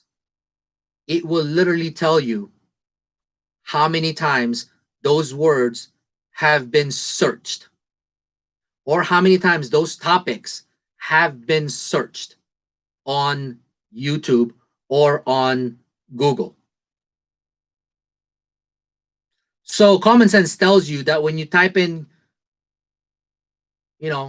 Filipino dishes versus excellent Filipino dishes for the Super Bowl, right? It gets more refined. It gets more refined. And you will end up with potentially, the list is long, but you want to target the very top. And the very top have multiple options, right? But when you look at the results for the top 10, right? When you look at the results for the top 10, write every single word that you see on the top 10. When I say word, I'm talking about their phrases. They're actually search phrases, right? They're tags. Like, one would be Filipino dishes, or great Filipino dishes for the Super Bowl, or great Filipino dishes during halftime, whatever it is. Write all of those words down, rearrange them so that you can make it into part of your title. Once you have your title for your video, everything else comes easy. That doesn't make any sense. A title is only up to 100 characters. How difficult could that be? I mean, that's easy. Not really. It's not easy to just come up with a title. To come up with the right title is hard. To come up with a title, that's easy. That's just random words, right? So now that you have all of these keywords, that you started with Google Trend, then you narrow it down to, you started with YouTube trending, you narrowed it down to Google Trend, then you narrow it down even more to specific platforms that collects data on the words. Now, when you look at your Word document, if you're copying and pasting, or if you look at your paper that you're writing things down, you now have potentially anywhere between 20 to 30 words. Guess where you got these words from? It's probably the top 10 most search words on your topic. That's probably what it is. 20 to 30 words that are on your paper are probably from the top 10 most search word on your results. All right, people. If you have the top 20 to 30 words that are most searched, and if you rearrange those words and create a sentence on your title, don't you think that your video has a better chance of showing up in the ranks? That's number one, right? Yeah. You will get ranked just because of your title. Then I'm going to give you the trick as to your description. Okay? You know how many times I've checked out some of our members' channels and I've done SEO review on them, right? Through the help of some of these platforms, of course. Through the help of some of these platforms, I have seen some channels that the SEO score is like 30%, 40%. And I've seen a lot of channels that are 80% or 90%, which is, that means they're applying SEO, right? The only thing now left is the video itself. Think about it. Outside of the title, outside of the description, outside of the tags, what's left? Two things. Thumbnail. Make sure that you have pretty thumbnails, right? But what's the last thing left? Is the video.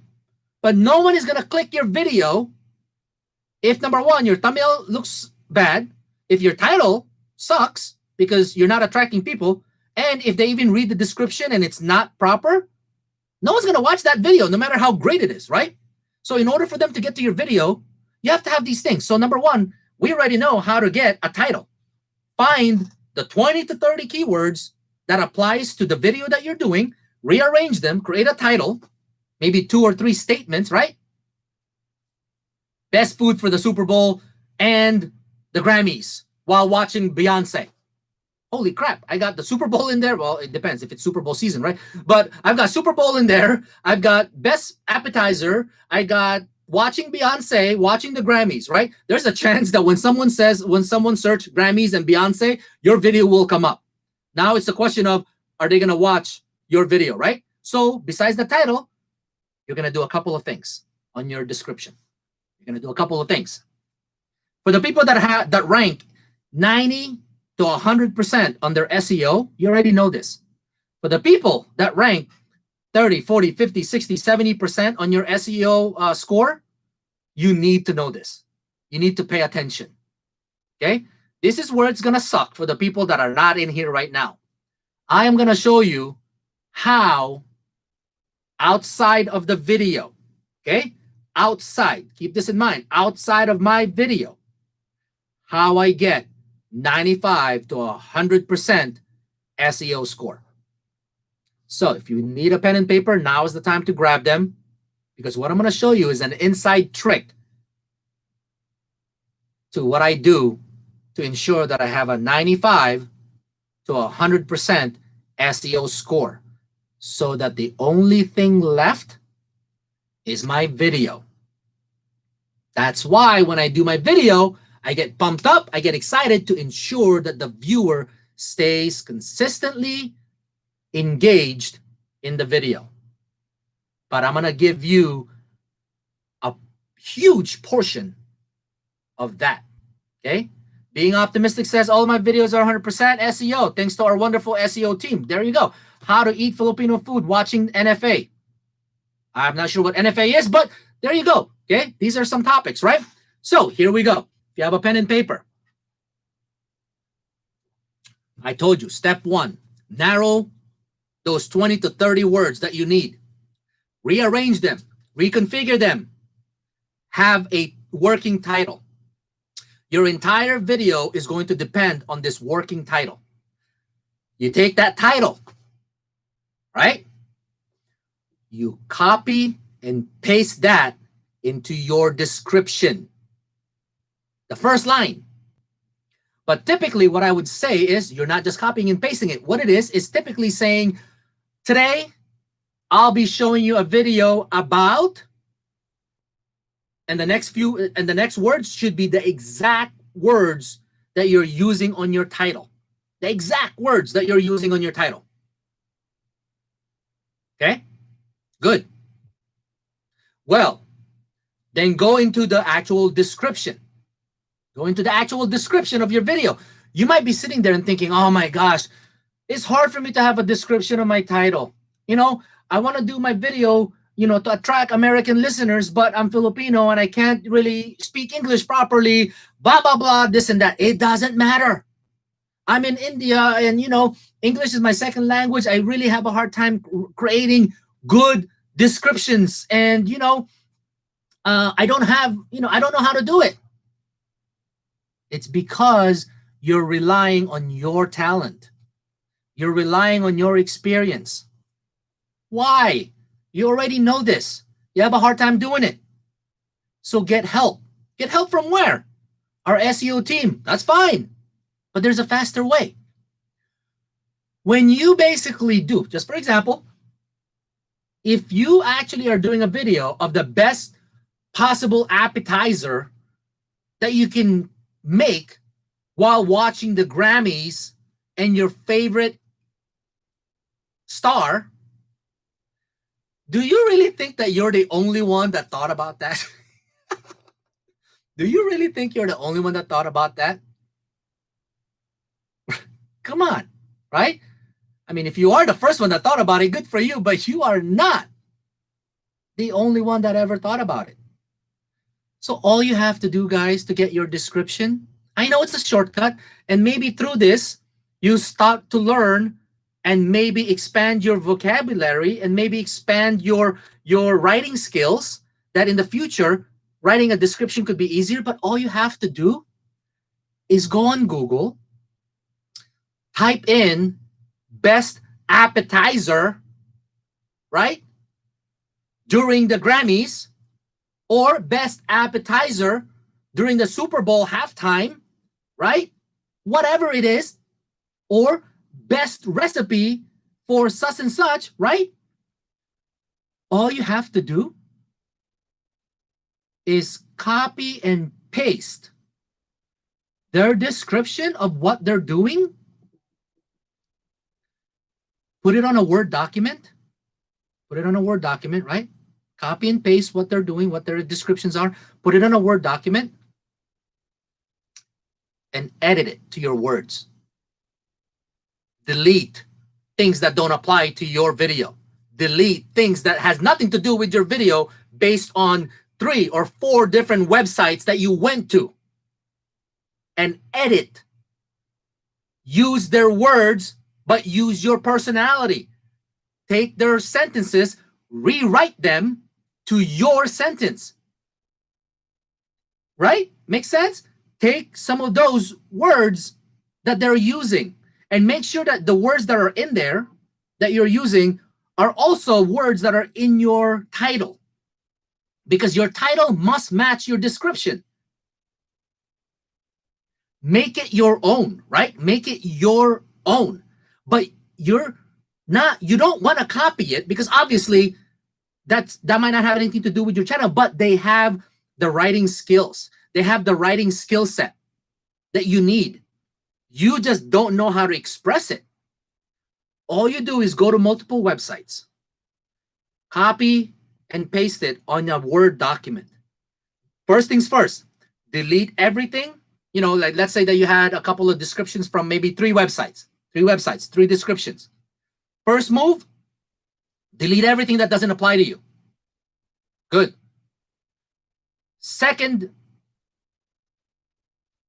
thing that you need to do is reword it to apply to your video.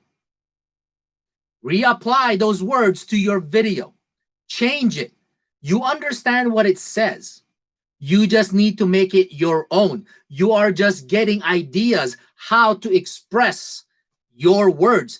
You don't know how to do it yourself. You need help, which means look at those successful postings on Google or on YouTube, get some ideas how they reworded it or how they presented it, how they described it, right? And use those templates as your description. When you're done with this, when you have removed everything that doesn't apply to you, and when you went through every single sentence and reworded it to your personality, when you have taken every sentence and reworded it to your personality and your video, you now have possibly 5, 6, 7 sentences that is all you. That is all you, because you reworded everything, but you use their techniques and their expertise, to send the message out, right? Now it's all you. Okay? When you take those 5, 6 sentences and put it underneath your title, because remember, I told you, you've got your title, whatever that title is. The first sentence on your description should be, today I'll be talking to you about whatever your title is, paste it, right? And then underneath that, you're going to be basically writing your description. Now you have the 5, 6, or 7 sentences to paste into that description. You're done. You're done. Wait. That doesn't make sense. I'm not done. Yes, you are. You're done. Because what goes after that? Your timestamp. That's easy. It's just dividing your video.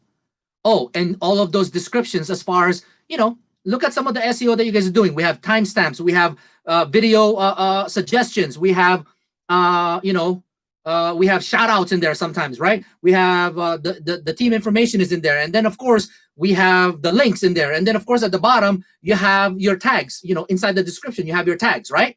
But remember, inside the description, the moment that you made that first sentence to be, I am going to be talking about such and such, and underneath that, you copy and pasted your 5 to 7 sentences about your description, everything underneath that is a template. It's a template. I have a Word document that I copy and paste on my videos when I upload them. On the bottom, I make changes. I make changes on the bottom because sometimes the tag words that I use at the bottom of it are maybe not matching what the topic is. I take some of those out and only use the relevant tag words inside the description, not the tag area. Inside the description, I remove those out, but I copy and paste it. And that's it. Your description section is done.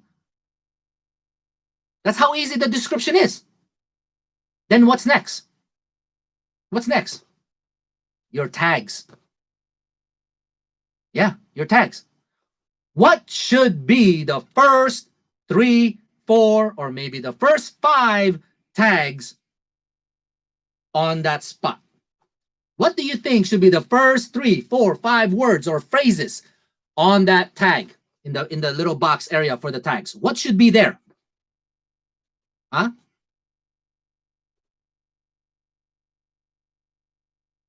It should always be the exact words that are on your title. First, your title. Yeah, there it is. Yep. The title. That's it. The first couple of words in there needs to be what's on your title. Okay? Separated by comma, of course, right? So now, your tag has words that are inside your title. Not yet. Those tag words are also in the description, in the very first sentence. Remember, on the very first sentence in your description, it's saying, today I'll be talking about such and such, and you just literally copied and pasted your title to that spot.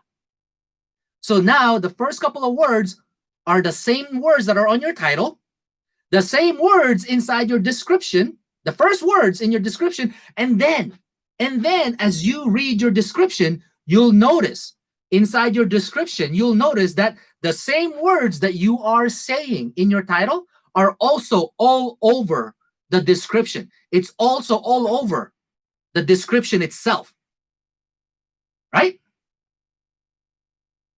So when you finally upload and put this video live, I know this is a pretty big, bold statement.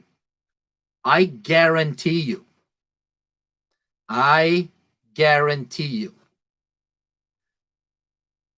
your SEO score will be a minimum of 95 to 100%.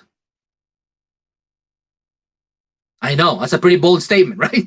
Your SEO score will be a minimum of 95 to 100%. Why do you think, if you follow these sequence, right? Why would it be at 95% and not always at 100%? Now, this is a trick question. I had to find this out the hard way. Why? If you follow the sequence that we're talking about, why could your video SEO score be at 95% instead of 100%? Somebody get this right? You know what? I'm thinking I'm going to give you maybe 200 hours towards your channel. Huh? Get this right. Why is it that if you follow this sequence, At the very end result, you will show up as 95% instead of 100% SEO score. No one? Or is the chat thing here slow? I found that vidIQ and TubeBuddy scoring different. Don't know why. Yeah, they're a little off because they target different keywords. Keep in mind that TubeBuddy, I think TubeBuddy has oh gosh, they're off a little bit because the amount of database that they have is not the same. I think if TubeBuddy is at 10 million words, vidIQ is probably like at 8 million, but that's a big difference. 2 million is a big difference, right? So they score differently just because one has a bigger and wider spread of data, right? Okay. So I found, all right, why is buffing a lot? Even I reduced the quality. I don't know. The keyword main title should be the first tag. Yes, keywords always change. Yes, no. Following sequence and arranging the tags according to the title and description. Yes, it works good for me. Titles should flow naturally. Okay, all of these are true. I'm asking you, what's one of the main causes? What's one of the main causes that if you follow, it should. I mean, I've done this a lot. And I can always, I know exactly when I'm gonna score. If I follow this system, if I follow these sequences, I know I'm going to score 100% on my SEO score. But I also know that because I did this system, I also know I am only gonna score 95%. Like I know it. It's not like a surprise to me. Okay, it's not like a surprise. Like, oh my gosh, why did I score 95%? I should be at 100. Why did I score 95%? I already know I'm going to score 95%. Does anyone know what's one of the big problems that people have? And I'm included in it, right? I'm included in it just because I know. Because, like I said, some of my videos score at 95%. Keywords always change. Okay, now follow the sequence and arranging. Burning emotions, like I said, if you follow the sequence, the way that I explained it, you should always score 95, minimum 95%, up to 100%. Why do you score, or what's the biggest reasons why people score 95%? Battle should flow naturally. Yes, I don't know, bro. For me, like torches because buffering within seconds. I don't know. Title should be good. Yes, title should be good, but it doesn't matter. The title could be bad. The title could be bad, but if you follow this sequence, your SEO score is always going to be dependent on it. Doesn't matter if the video sucks, if the title is bad, it makes sense to have a good title that is, searchable, right? But still, one of the big reasons. Seriously, no one knows? No one has played around with this? When I enter extra space in the title, I get 100%. Yes, you do. You enter extra space. I got you. But there's something that you cannot do in the tags that some people do on their title or on their description. There's something that you can't really do easily on the tag, and people don't want to do it because it could cause problems, because no one really searches keywords this way, in a specific way. End screen, thumbnails, high res, nope. Description volume or amount tags, nope. Keywords description must be related to video. Yes, of course, but still, 5% of your video, nope. Putting pound hashtags, oh, people still do it, not very often, but you're getting there. Burning emotions, you're pretty darn close. You're very, very close. Very close. We got to remember, people still use hashtags, especially with the shorts. The shorts on your title should have hashtag shorts, right? It should. And then, of course, in your description, you're going to put hashtag shorts somewhere in there also, right? But there's something that you cannot do. Bingo, Mr. B. There it is. Mr. B. Okay? I don't know who Mr. B is. All right. If you look at some of my videos, my recent videos, you'll notice that I got emojis in there on the title, like this fire, the smiley face, all this garbage, right? Because I'm trying to take up 100 characters. I'm trying to use 100 characters, okay? Trying to use 100 characters. So I've got, and of course, I want to make it bright. I want it to be like when it shows up on the search engine, I want people to gravitate to it. I've got bright thumbnails and I've got emojis, flames and lightnings and, smiley faces on my title, right? So I want it to pop out. I want it to pop out. The problem with that is, yes, you can put that on your description as well, but it's hard to transfer that over to your tags. Okay, so yes, if you look at my last 4 or 5 videos and you see any of those videos that have the flames or emojis or whatever stuff in there, when you click on those, most of them are 95%, 95% SEO score. When you look at the other videos that have no emojis and no garbage showing up in there, they're all going to be at 100% SEO. So now that I know, think about this, right? I looked at the YouTube trending. Just think about this, right? I looked at the YouTube trending. Top 10 YouTube trending topics, right? I took those topics and I took it to Google Trends. So now I narrowed it down to something that YouTube and Google agrees with. Now I have 2 to 3 topics. Now I question myself, how am I going to take these 2 to 3 trending topics and how am I going to apply it to my channel, to my topics, to my videos?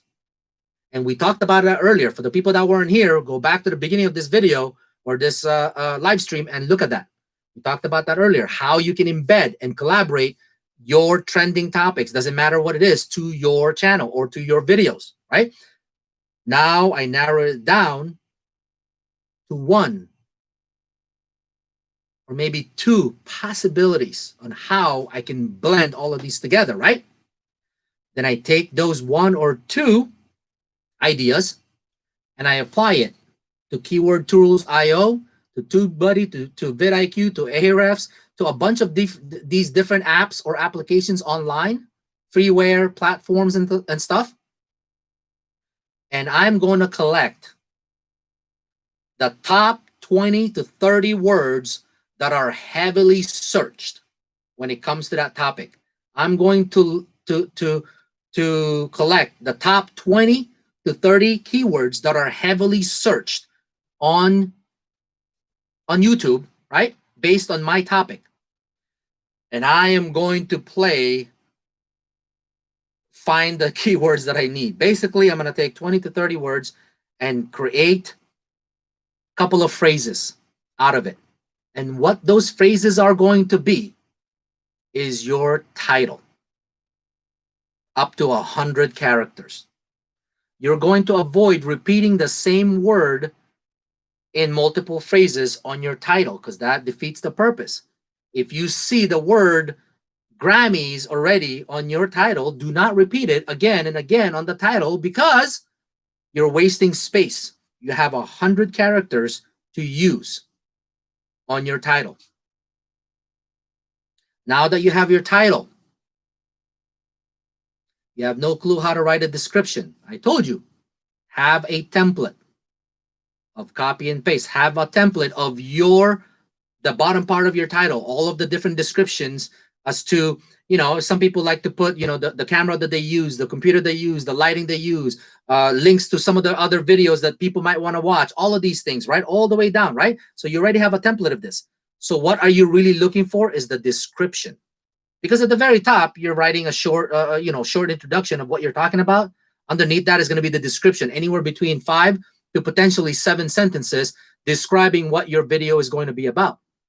I already showed you. If you're, targeting American, US, English-speaking base audience, you don't know where to get the idea of how to write that description. Look, research online, copy and paste several descriptions similar to your topic and edit them. Edit them to fit you. Just get an idea. Just get an idea of how others are delivering the same message, how others are delivering the same concept that you're trying to do on your video. Eventually, you'll have the 5 to 7 sentences of your description. Pop that into your description space. And then, of course, put in your timestamps if you're going to do your timestamps. And that's it. You're done with the description box. And your last step is obviously the tags. And we already know how to do your tags. You have to make sure that every word that's on your title are the first couple of phrases on your tag, like identical. And if you do that, and then of course, after you do that, yes, put in all of the different tags. Okay, put in all of the different tags that apply to your channel, apply to your videos, and so forth and so on, right? Put that in. And then when you upload that, if you're using TubeBuddy or if you're using vidIQ, if you're using some of the other software that's out there, it'll give you an SEO score. If you're doing TubeBuddy, which is one of the most popular one that's out there, yes, you'll see that you either have a 95% or 100% score, SEO score. And I already told you why 95%, because if you put emojis on your title, you can certainly put that on your description as well, but you can't do it on your tags. Can't do it on your tags. So I found out the hard way, but I still do it. I still do it just because, I want it to pop. I want it to pop, and I want it to, to showcase my title. Okay. Any question about that? I just gave you a couple of, not a couple, a huge technique base of SEO. So if you do it all this way, think about this, you guys. If you do it all this way, if you do it like this, what's left?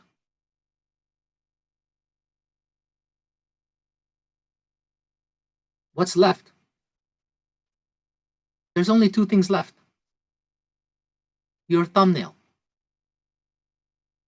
Make sure that the words in your thumbnail are also similar to the words that are in your title, right?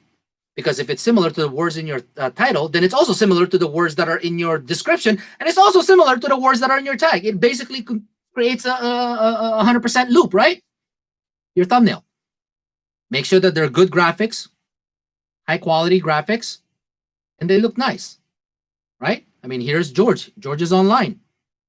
I gave him props earlier. Basically, this guy, George, between George, Chloe, and some of our other thumbnail gurus, I mean, these guys make some crazy, phenomenal thumbnails, right?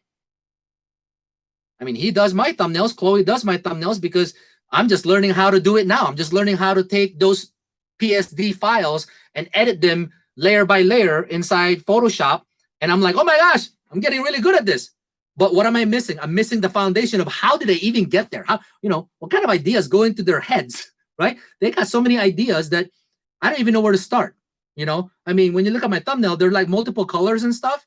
If I probably built one from scratch, it'll be like one color. It'll just be one color with a bunch of graphics and a picture, right? So, but I'm learning because, they're helping me out. They're sending me the PSD file, and I'm able to go into Photoshop and I look at each of the layers. I am able to change those things. But what I'm really missing is how they even created the foundation of it from the bottom, which is the different colors, the different graphics and things like that, right? So yeah, all of my thumbnails are high quality graphics thanks to these guys, right? So you've got your thumbnail done. You already did that, right? You got your thumbnail, you got your title, you got your description, and then you got your tags all done, all nice. And you already narrowed it down to what's trending. What's last? Well, you attracted me to come to your channel. Now I'm going to watch your video. That's where things get a little tricky. It's not clickbait, but what if? What if I had a great thumbnail? What if I had a great title, had a great description, and my video is coming up on the search engines? And then somebody clicks on my video and they do not benefit from it. That's like clickbait, right? That's like, you tricked me. You tricked me to come to your channel. Your video is worthless. I didn't learn anything from it. I didn't know what the heck you were talking about. What was going on in your channel? I have no idea, right? That's like clickbait. You trick them to click on your video, but there was nothing to gain from it. They're not coming back. They're not coming back. Okay, they're not coming back. But If you go in your video and be excited, be upbeat, doesn't matter if, like I said, drink coffee, drink Red Bull, drink what, but energy pills. I don't care what it is. Be upbeat. I guarantee you, if they're not there listening to your message, they're at least listening to you because you are coming out to be comical. You're coming out to be entertaining. You're coming out to be like a circus act. But they want to see it just because you're going crazy on your videos. Right? That's it. That's the last part, is the video content. So if you're going to do cooking videos and you're actually on the videos itself, I know a lot of you guys, keep this in mind, I know a lot of you guys do some of you guys might actually be in the video for your cooking channel, which is great. You should always be in your video for your cooking channel. Or you may be just pointing the camera down to whatever you're doing and you're narrating. Do not narrate boring. Okay? That's the last thing I want to see, is I go into your channel and you're talking like this. And you're saying, put a cup of this, put a cup of that, put this in there, put that in there, and stir it for a little bit and wait 10 minutes. And when you get your 10 minutes, turn down the heat. Don't do that. You have to be upbeat.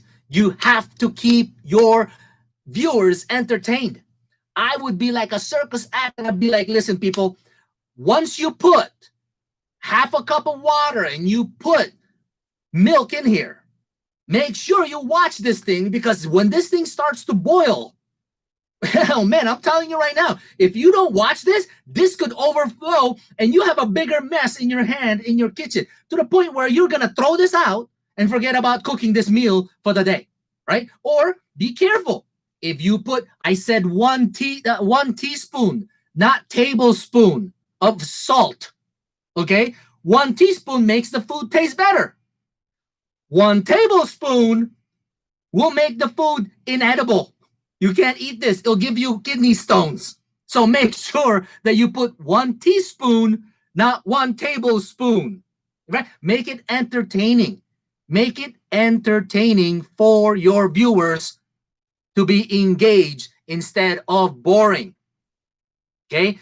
I understand that a lot of you guys are, just trying to record these videos. Give me a reason to stay in there. Okay? Burning Emotion says, should be engaging stuff, interested instead of boring. Yes, I'm dying to get feedback on my channel. Well, that's what the SEO will basically do for you. So, again, when you're doing these videos, even tutorials, now keep in mind, for example, look at, let's say, let's take this, right? I don't know anything about this, right? Obviously. But let's say George is doing a tutorial on how to make good, glamorous, shiny, impressive thumbnails, right? He's doing a video on this. To keep the audience entertained, he's so good with doing these things on Photoshop. He could literally do thumbnails quick, right? Quick, right? But instead of doing that, he could literally go along the ways and say, okay, you guys got to be careful. You have to do the smudge one, not the smear one, because if you do the smudge, here's what's going to happen. Look at the difference, the quality when you do the smudge versus the smear. Or be careful when you're pressing this button. You press this button, all of a sudden everything disappears. So make sure that you don't do this. You follow this sequence and you will get the same exact result. Or what? Check this out. Check out pressing this button. It changes the entire color scheme. It makes it look more metallic versus matte finish. It makes it look this. It may look. Be entertaining. See, George is good enough in his thumbnails, but I'm sure he could literally do that on the fly. He literally could do that on the fly and make his videos so entertaining for his viewers. But here's the cool part. Although you think it is like a blooper, it's not a blooper. It is purpose. You actually did the blooper on purpose. But you were good enough to recover from the blooper because you know what you're doing. It's the same thing with the cooking. It's the same thing with arts and crafts, right? Okay, make sure you use glue. Do not use hot glue gun. Make sure you use Elmer's glue, because if you use a hot glue gun, look what happens. Or make sure you do use hot glue gun and not glue, because it'll come off. Make it part of your show. It is a show, you guys. You guys don't understand this. It is a show. It is a show. When you're doing your videos, it is a show. It takes a lot of effort to keep your viewers engaged. Okay? When you keep your viewers engaged, that is when your average view per video goes up on your channel. When you keep your group or your viewers engaged. Okay? It's that simple. So now, if you put everything together, if you put all of that together, you've got your thumbnail great, you've got your videos great, now you've got your titles and your description exactly formatted the way it's supposed to, and you have your tags formatted the way that it's supposed to. You did all of these things that we just talked about. You've got 100% score on your SEO.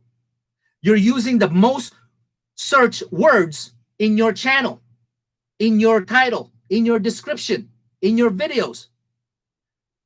Now the chances are great that you're going to show up on the search engine. And when you show up on those search engines, or in the results, search results, or when you're ranking, you now have the opportunity to be viewed by individuals outside of our team, outside of our community. And like I said, I've watched enough of our members do this, and they've been very successful. Very successful. Makes me proud to even be a part of this team. Makes me proud that that we push forward to continue to do this, because the type of life-changing events that these people are going to have moving forward are going to be impressive. Dino's one of them was contacted by a toy brand company and would like to send her and her kids toys that they could do reviews on. Wait a second. Don't we all know a channel that started that way? Don't we all know a channel that started that way that is now worth millions and millions of dollars? Right? Because of sponsors? Right. We have a channel that was discovered by a TV show that, because she was discovered through our team, she now has a pending TV interview about her channel. We know of a member of ours that is so shy to mention it, because I don't know why. I would be screaming this on the top of my lungs, on top of the roof, that got a contract from San Miguel Beer in the Philippines to do a voiceover and promotion on their videos for San Miguel Beer. Right? What else? Well, one of our original members in the past that even did the SEO early on in the stage was able to collaborate with a lot of gamers. Now, she's in a community of gamers that all they do is game testing. That's pretty cool, right? That's her passion. She loves gaming. So now I'm sure she's getting paid for it because of the sponsorships. But even if she wasn't getting paid for it, she's at least getting free games. Right? It is what it is. There's a lot of success stories that we have that I don't want just a group of people to have the opportunity. I want as many of you guys to have the same opportunity that these people are having. But you have to work on it, you guys. Stop sitting there and just playing your stinking playlist. As a new member to the group, that's all you're thinking about. That's all you can think about is playing your playlist, because you want to continue to get those watch hours and, whatever it is. Well, that was the focus at one point in time about the team, because that's exactly what we were.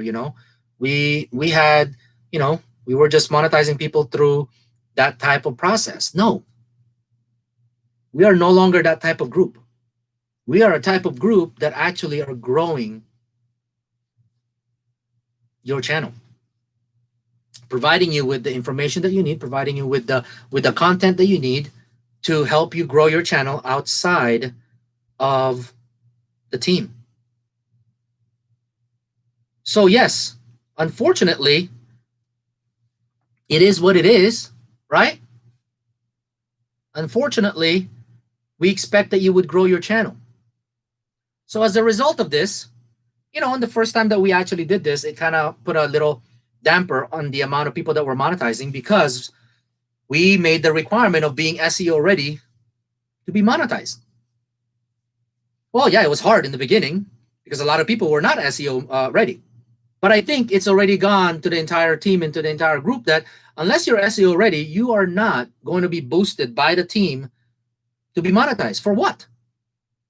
Think about it. If you're not SEO ready and if you don't know what the heck you're doing with your channel, why in the world are we going to monetize you? If you're uploading one video every 2 weeks, how in the world are you going to survive after monetization? Right? You're uploading one video every 2 weeks and you're not practicing SEO.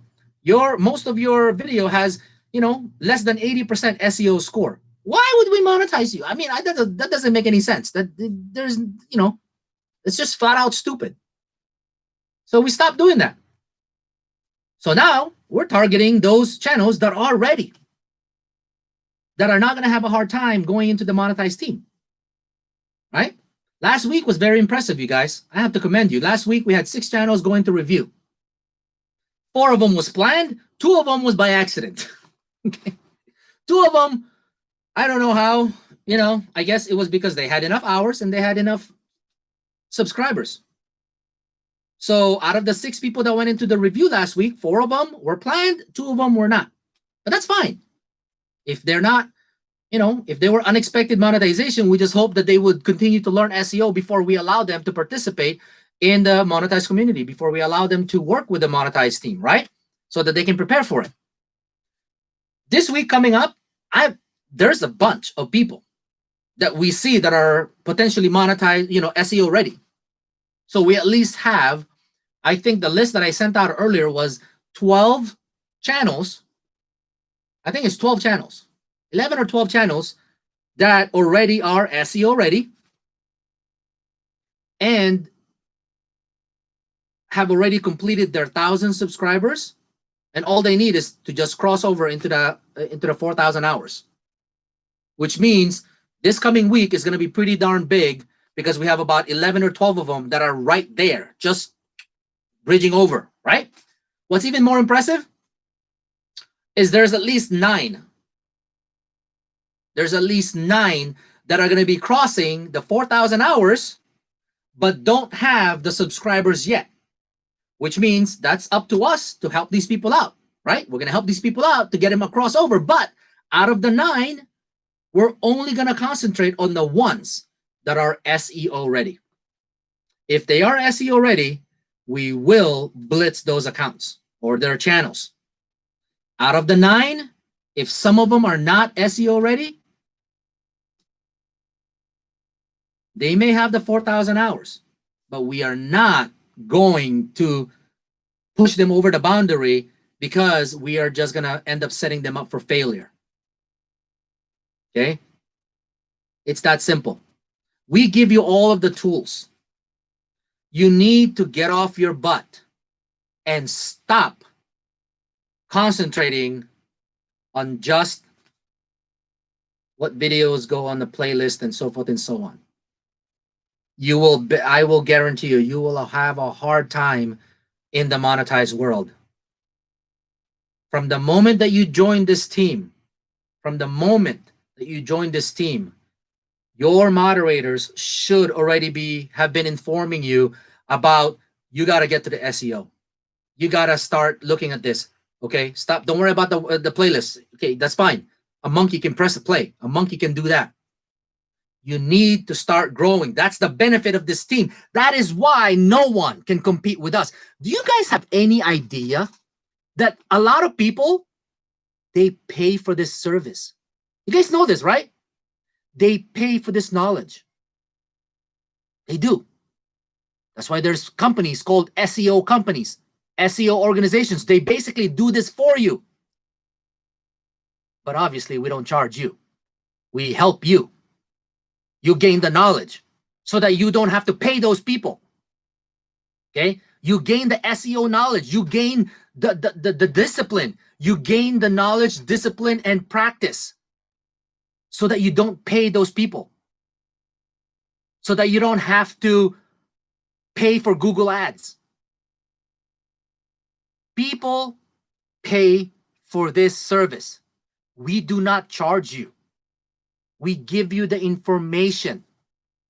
We help you. We walk you through the process. Where in the world are you going to get this? From Watch for Watch groups? No, they're not. That is why from the starting of this live stream, I talked about those people that are angry at us and all this stuff. They started their own communities or whatever. That is why they will fail. That is why they will fail. They can have 200 members in their group.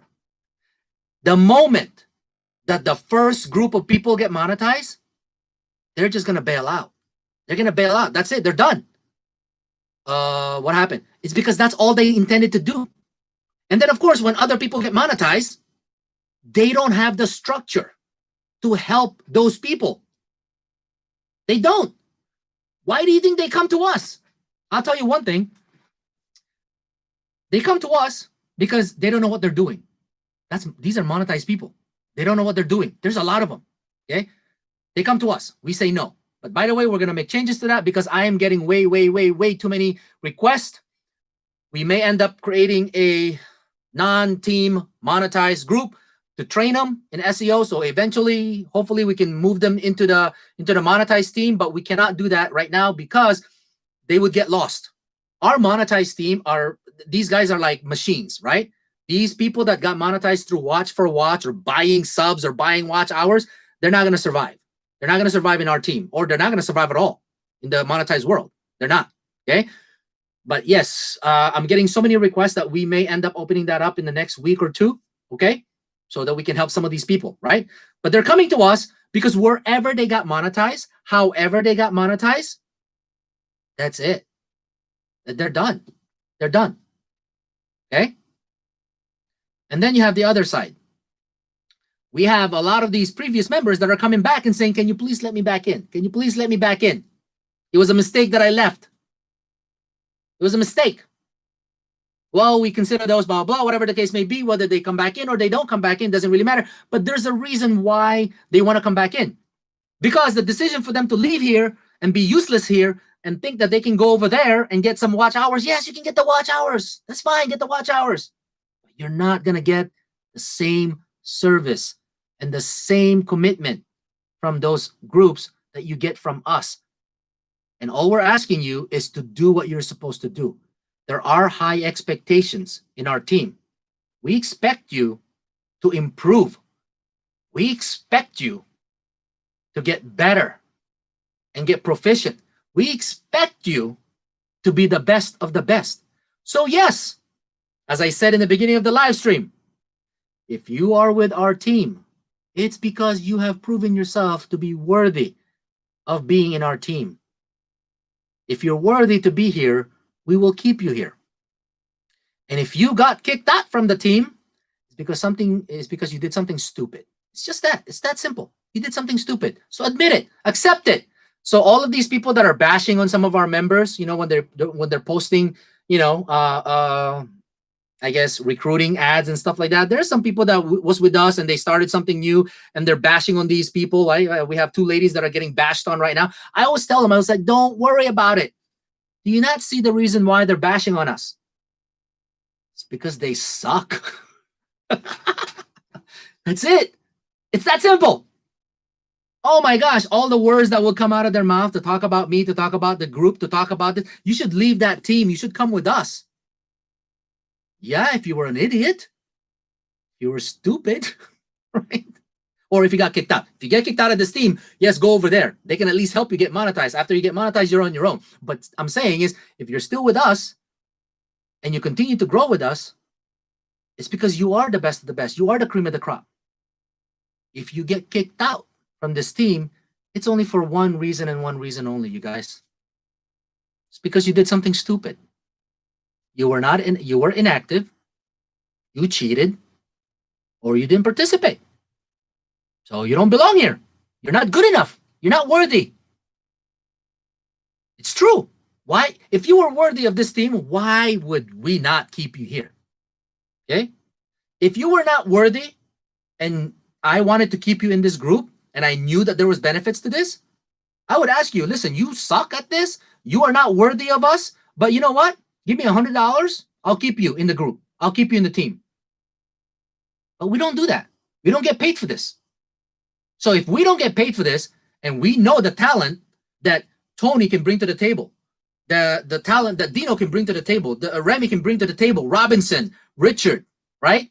Chin, okay? George, oh my gosh, this guy should get paid. I mean, not giving you any ideas, but the quality that this guy does on thumbnails and helping people with thumbnails, I mean, it's phenomenal. These guys should get paid for this stuff, but they're not. So why, if you're not worthy of this team, why would I keep you in the team to benefit from all of these resources, but you're not worthy? I'm not. I'm not doing it. So for the people that are here, that have been here with the team, you are those guys. You are those quality, worthy individuals that belong here. And if you're watching this live stream because you refuse to unsubscribe to my channel and we kicked you out, yes, I'm talking to you. You suck at this. You suck being a YouTuber. You're worthless to be a YouTuber, whether you cheated or inactive, and you're saying these negative things about our team because you are not worthy. It's that simple. You are the same idiot that's going to put a thumbs down on my video, on my channel, and think that you're going to make me mad. No, you're not. It gives me an engagement towards you. Remember, I told you, you give me a negative review, I will make that into a positive day in and day out. But also, think about this, you guys. You're also the dummies that refuses to subscribe my channel from your real account because you are afraid of being found out for one of two reasons. I guarantee you this. If I ever find out who you are and you have been in the team for a while now, I can almost 100% positively know that you have subscribers from our team. Which means what? That is why you're too smart to use your regular account. You're too afraid. You're not willing to step up and have your commitment. You're not willing to do that. You like to hide in the shadow like an idiot. You like to hide in the shadow and make bad comments and make bad reviews, because I guarantee you, I find out who you are, I will have 800 members come down so hard on your channel. And you're talking about your one little thumbs down? You're talking about your two little thumbs down on my channel? I will have 800 or more members come into your channel. And you will regret even mentioning something. Okay? But that's why I know you're too smart for that. You're not quite an idiot completely, but you are 80% of an idiot. You're too darn close to being 100%. You might as well go for the 100%. Let us know who you are. If you really want to see the success, put your team up against my team. Put your team that you built up against ours. And let the public see who truly will benefit from each other's teams. Instead of just doing this, you do too much of this, it's not really going to work. You know, it's really not going to work. This, too much of this, not really going to work. You have to be able to have substance. What is your substance? Absolutely nothing. So, yes, I expect a couple of thumbs down on this, because I know for a fact that some of you people are still watching this because you refuse to unsubscribe to my channel. I beg you, please, I beg you. If you don't like us, if you don't like me, just unsubscribe to my channel. Trust me, I am not begging for subscribers. Nobody in our team begs for subscribers. But I know you won't unsubscribe to the channel, because why? You are still here trying to steal our ideas. You are still here trying to even compete with us. You are nothing compared to the talent. The one talent that one of my members have is more than the talent that your entire group could potentially have. Because the only thing that you guys know is pressing play. A monkey could do that. So I hate to say this. You're all monkeys and orangutans. That's what you are. That's all you are. And of course, my members are the elite of the pack. It's that simple. So, I know that we're going to get a bunch of those a little bit later. But right now we got 77 thumbs up. I don't even know how we got 77 thumbs up. But if you have not done it so yet, you haven't subscribed to my channel, that's kind of weird. Okay. But make sure that you subscribe to the channel. But please, I encourage everyone to hit the bell button. 90% of the videos coming up on the team channel is for you. It's not about cooking. It's not about, other things that has nothing to do with the team information or tutorials about the team information. Okay. Make sure you hit that bell button so that you can be notified. Even if you're not online, you'll be notified of upcoming videos or live streams instead of seeing it inside your chat rooms and whatnot. Okay. And of course, I heavily encourage you, please write down in the comments. Take the minute or 30 seconds to write on the comment and let me know, how did the live stream go? Was it boring? Trust me, I am not going to be offended. Okay? It takes a lot to offend me, trust me. But you don't really want to get there. But be honest. Be honest in your comment. Listen, I wish that you would have addressed more on this. Oh my gosh, this information was really helpful for this part, whatever. Be honest in your comments, right? This is something that is going to help these videos to rank higher and higher and higher into the search. That is why we have the SEO group, right? But that doesn't mean that we don't do SEO on a live stream show. So please make sure that you do those three things. Like or dislike, actually, like or dislike, I don't care. Okay. Like or dislike the video or the live stream. Number two, make sure that you're already subscribed. Make sure that you're already subscribed to my channel. Hit the bell button, number three. And number four, please take the time to write in the comments and read those comments, and maybe somebody's comment was useful to you. Please respond to those individuals and create that interaction. Okay? With that said, I know it's been a long journey today, and I appreciate everybody's time into this. I will take a little bit of a break because this evening I am going to have to do the part two of this. The part two of it is simply monetizing your channel. Now that you've gotten this far, we want to make sure that you know what you need to do from start to finish in order to monetize your channel. Okay? Please, if there is one word of advice I can give you, please. If there is one advice I can give you guys, okay? I heavily encourage you, stop concentrating on pressing play. Please do yourself and us a favor. Stop concentrating on just pressing play. If you are a true YouTuber, if this is something that you truly want, if this is something that you truly expect or want to gain something from, you need to step up. You need to truly step up. You need to make a commitment to yourself, a commitment to your viewers, a commitment to the community, a commitment to YouTube that says, I am going to grow my channel. But here's the fun part. You don't have to do this by yourself. We are going to be there for you. We are going to guide you. We are going to help you. You're going to help us. We're going to help you. It's going to be a great relationship moving forward. So please, do us and yourself a favor. If you're a YouTuber and you're uploading one video per month, stop. Either stop lying to yourself that you're going to be a YouTuber one day. You're not. You're not getting prepared for it. Okay? Stop lying to yourself. Stop lying to everybody. Stop lying to us that you're going to be a YouTuber.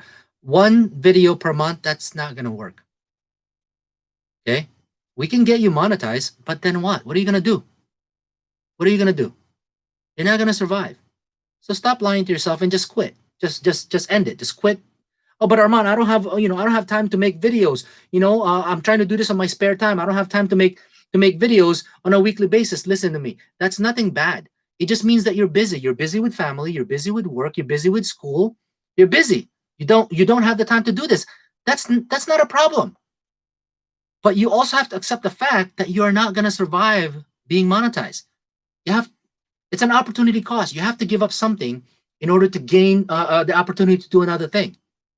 If you already don't have the time right now that you're not monetized, if you don't have the time to make new contents, new videos, you got to give up. Or just do this as a hobby. Do this as a hobby. And if you're doing it as a hobby, this might not be the best place for you, because a hobby is you're uploading one video a month just for your own personal use or personal gain. This is not going to work for you. But if you're truly determined in making this work, we will help you and we will guide you. But you have to make a commitment for yourself, your viewers, for the community, and for YouTube, that you will be doing more and more videos on a regular basis. Okay? So, with that said, does anybody have any questions for me before I give you my closing thoughts? Anyone? What are all these? They are negative or positive and generating. Yeah, I get that.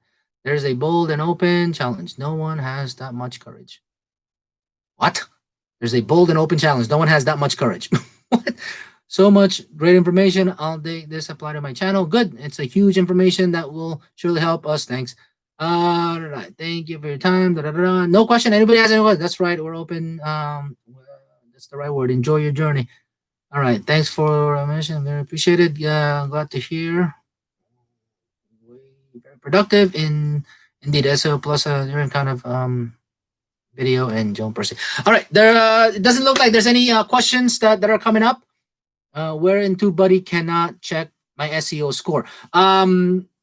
Number one, you have to download TubeBuddy on your browser or on your platform. Okay. So if you need the link for TubeBuddy, just look in the description.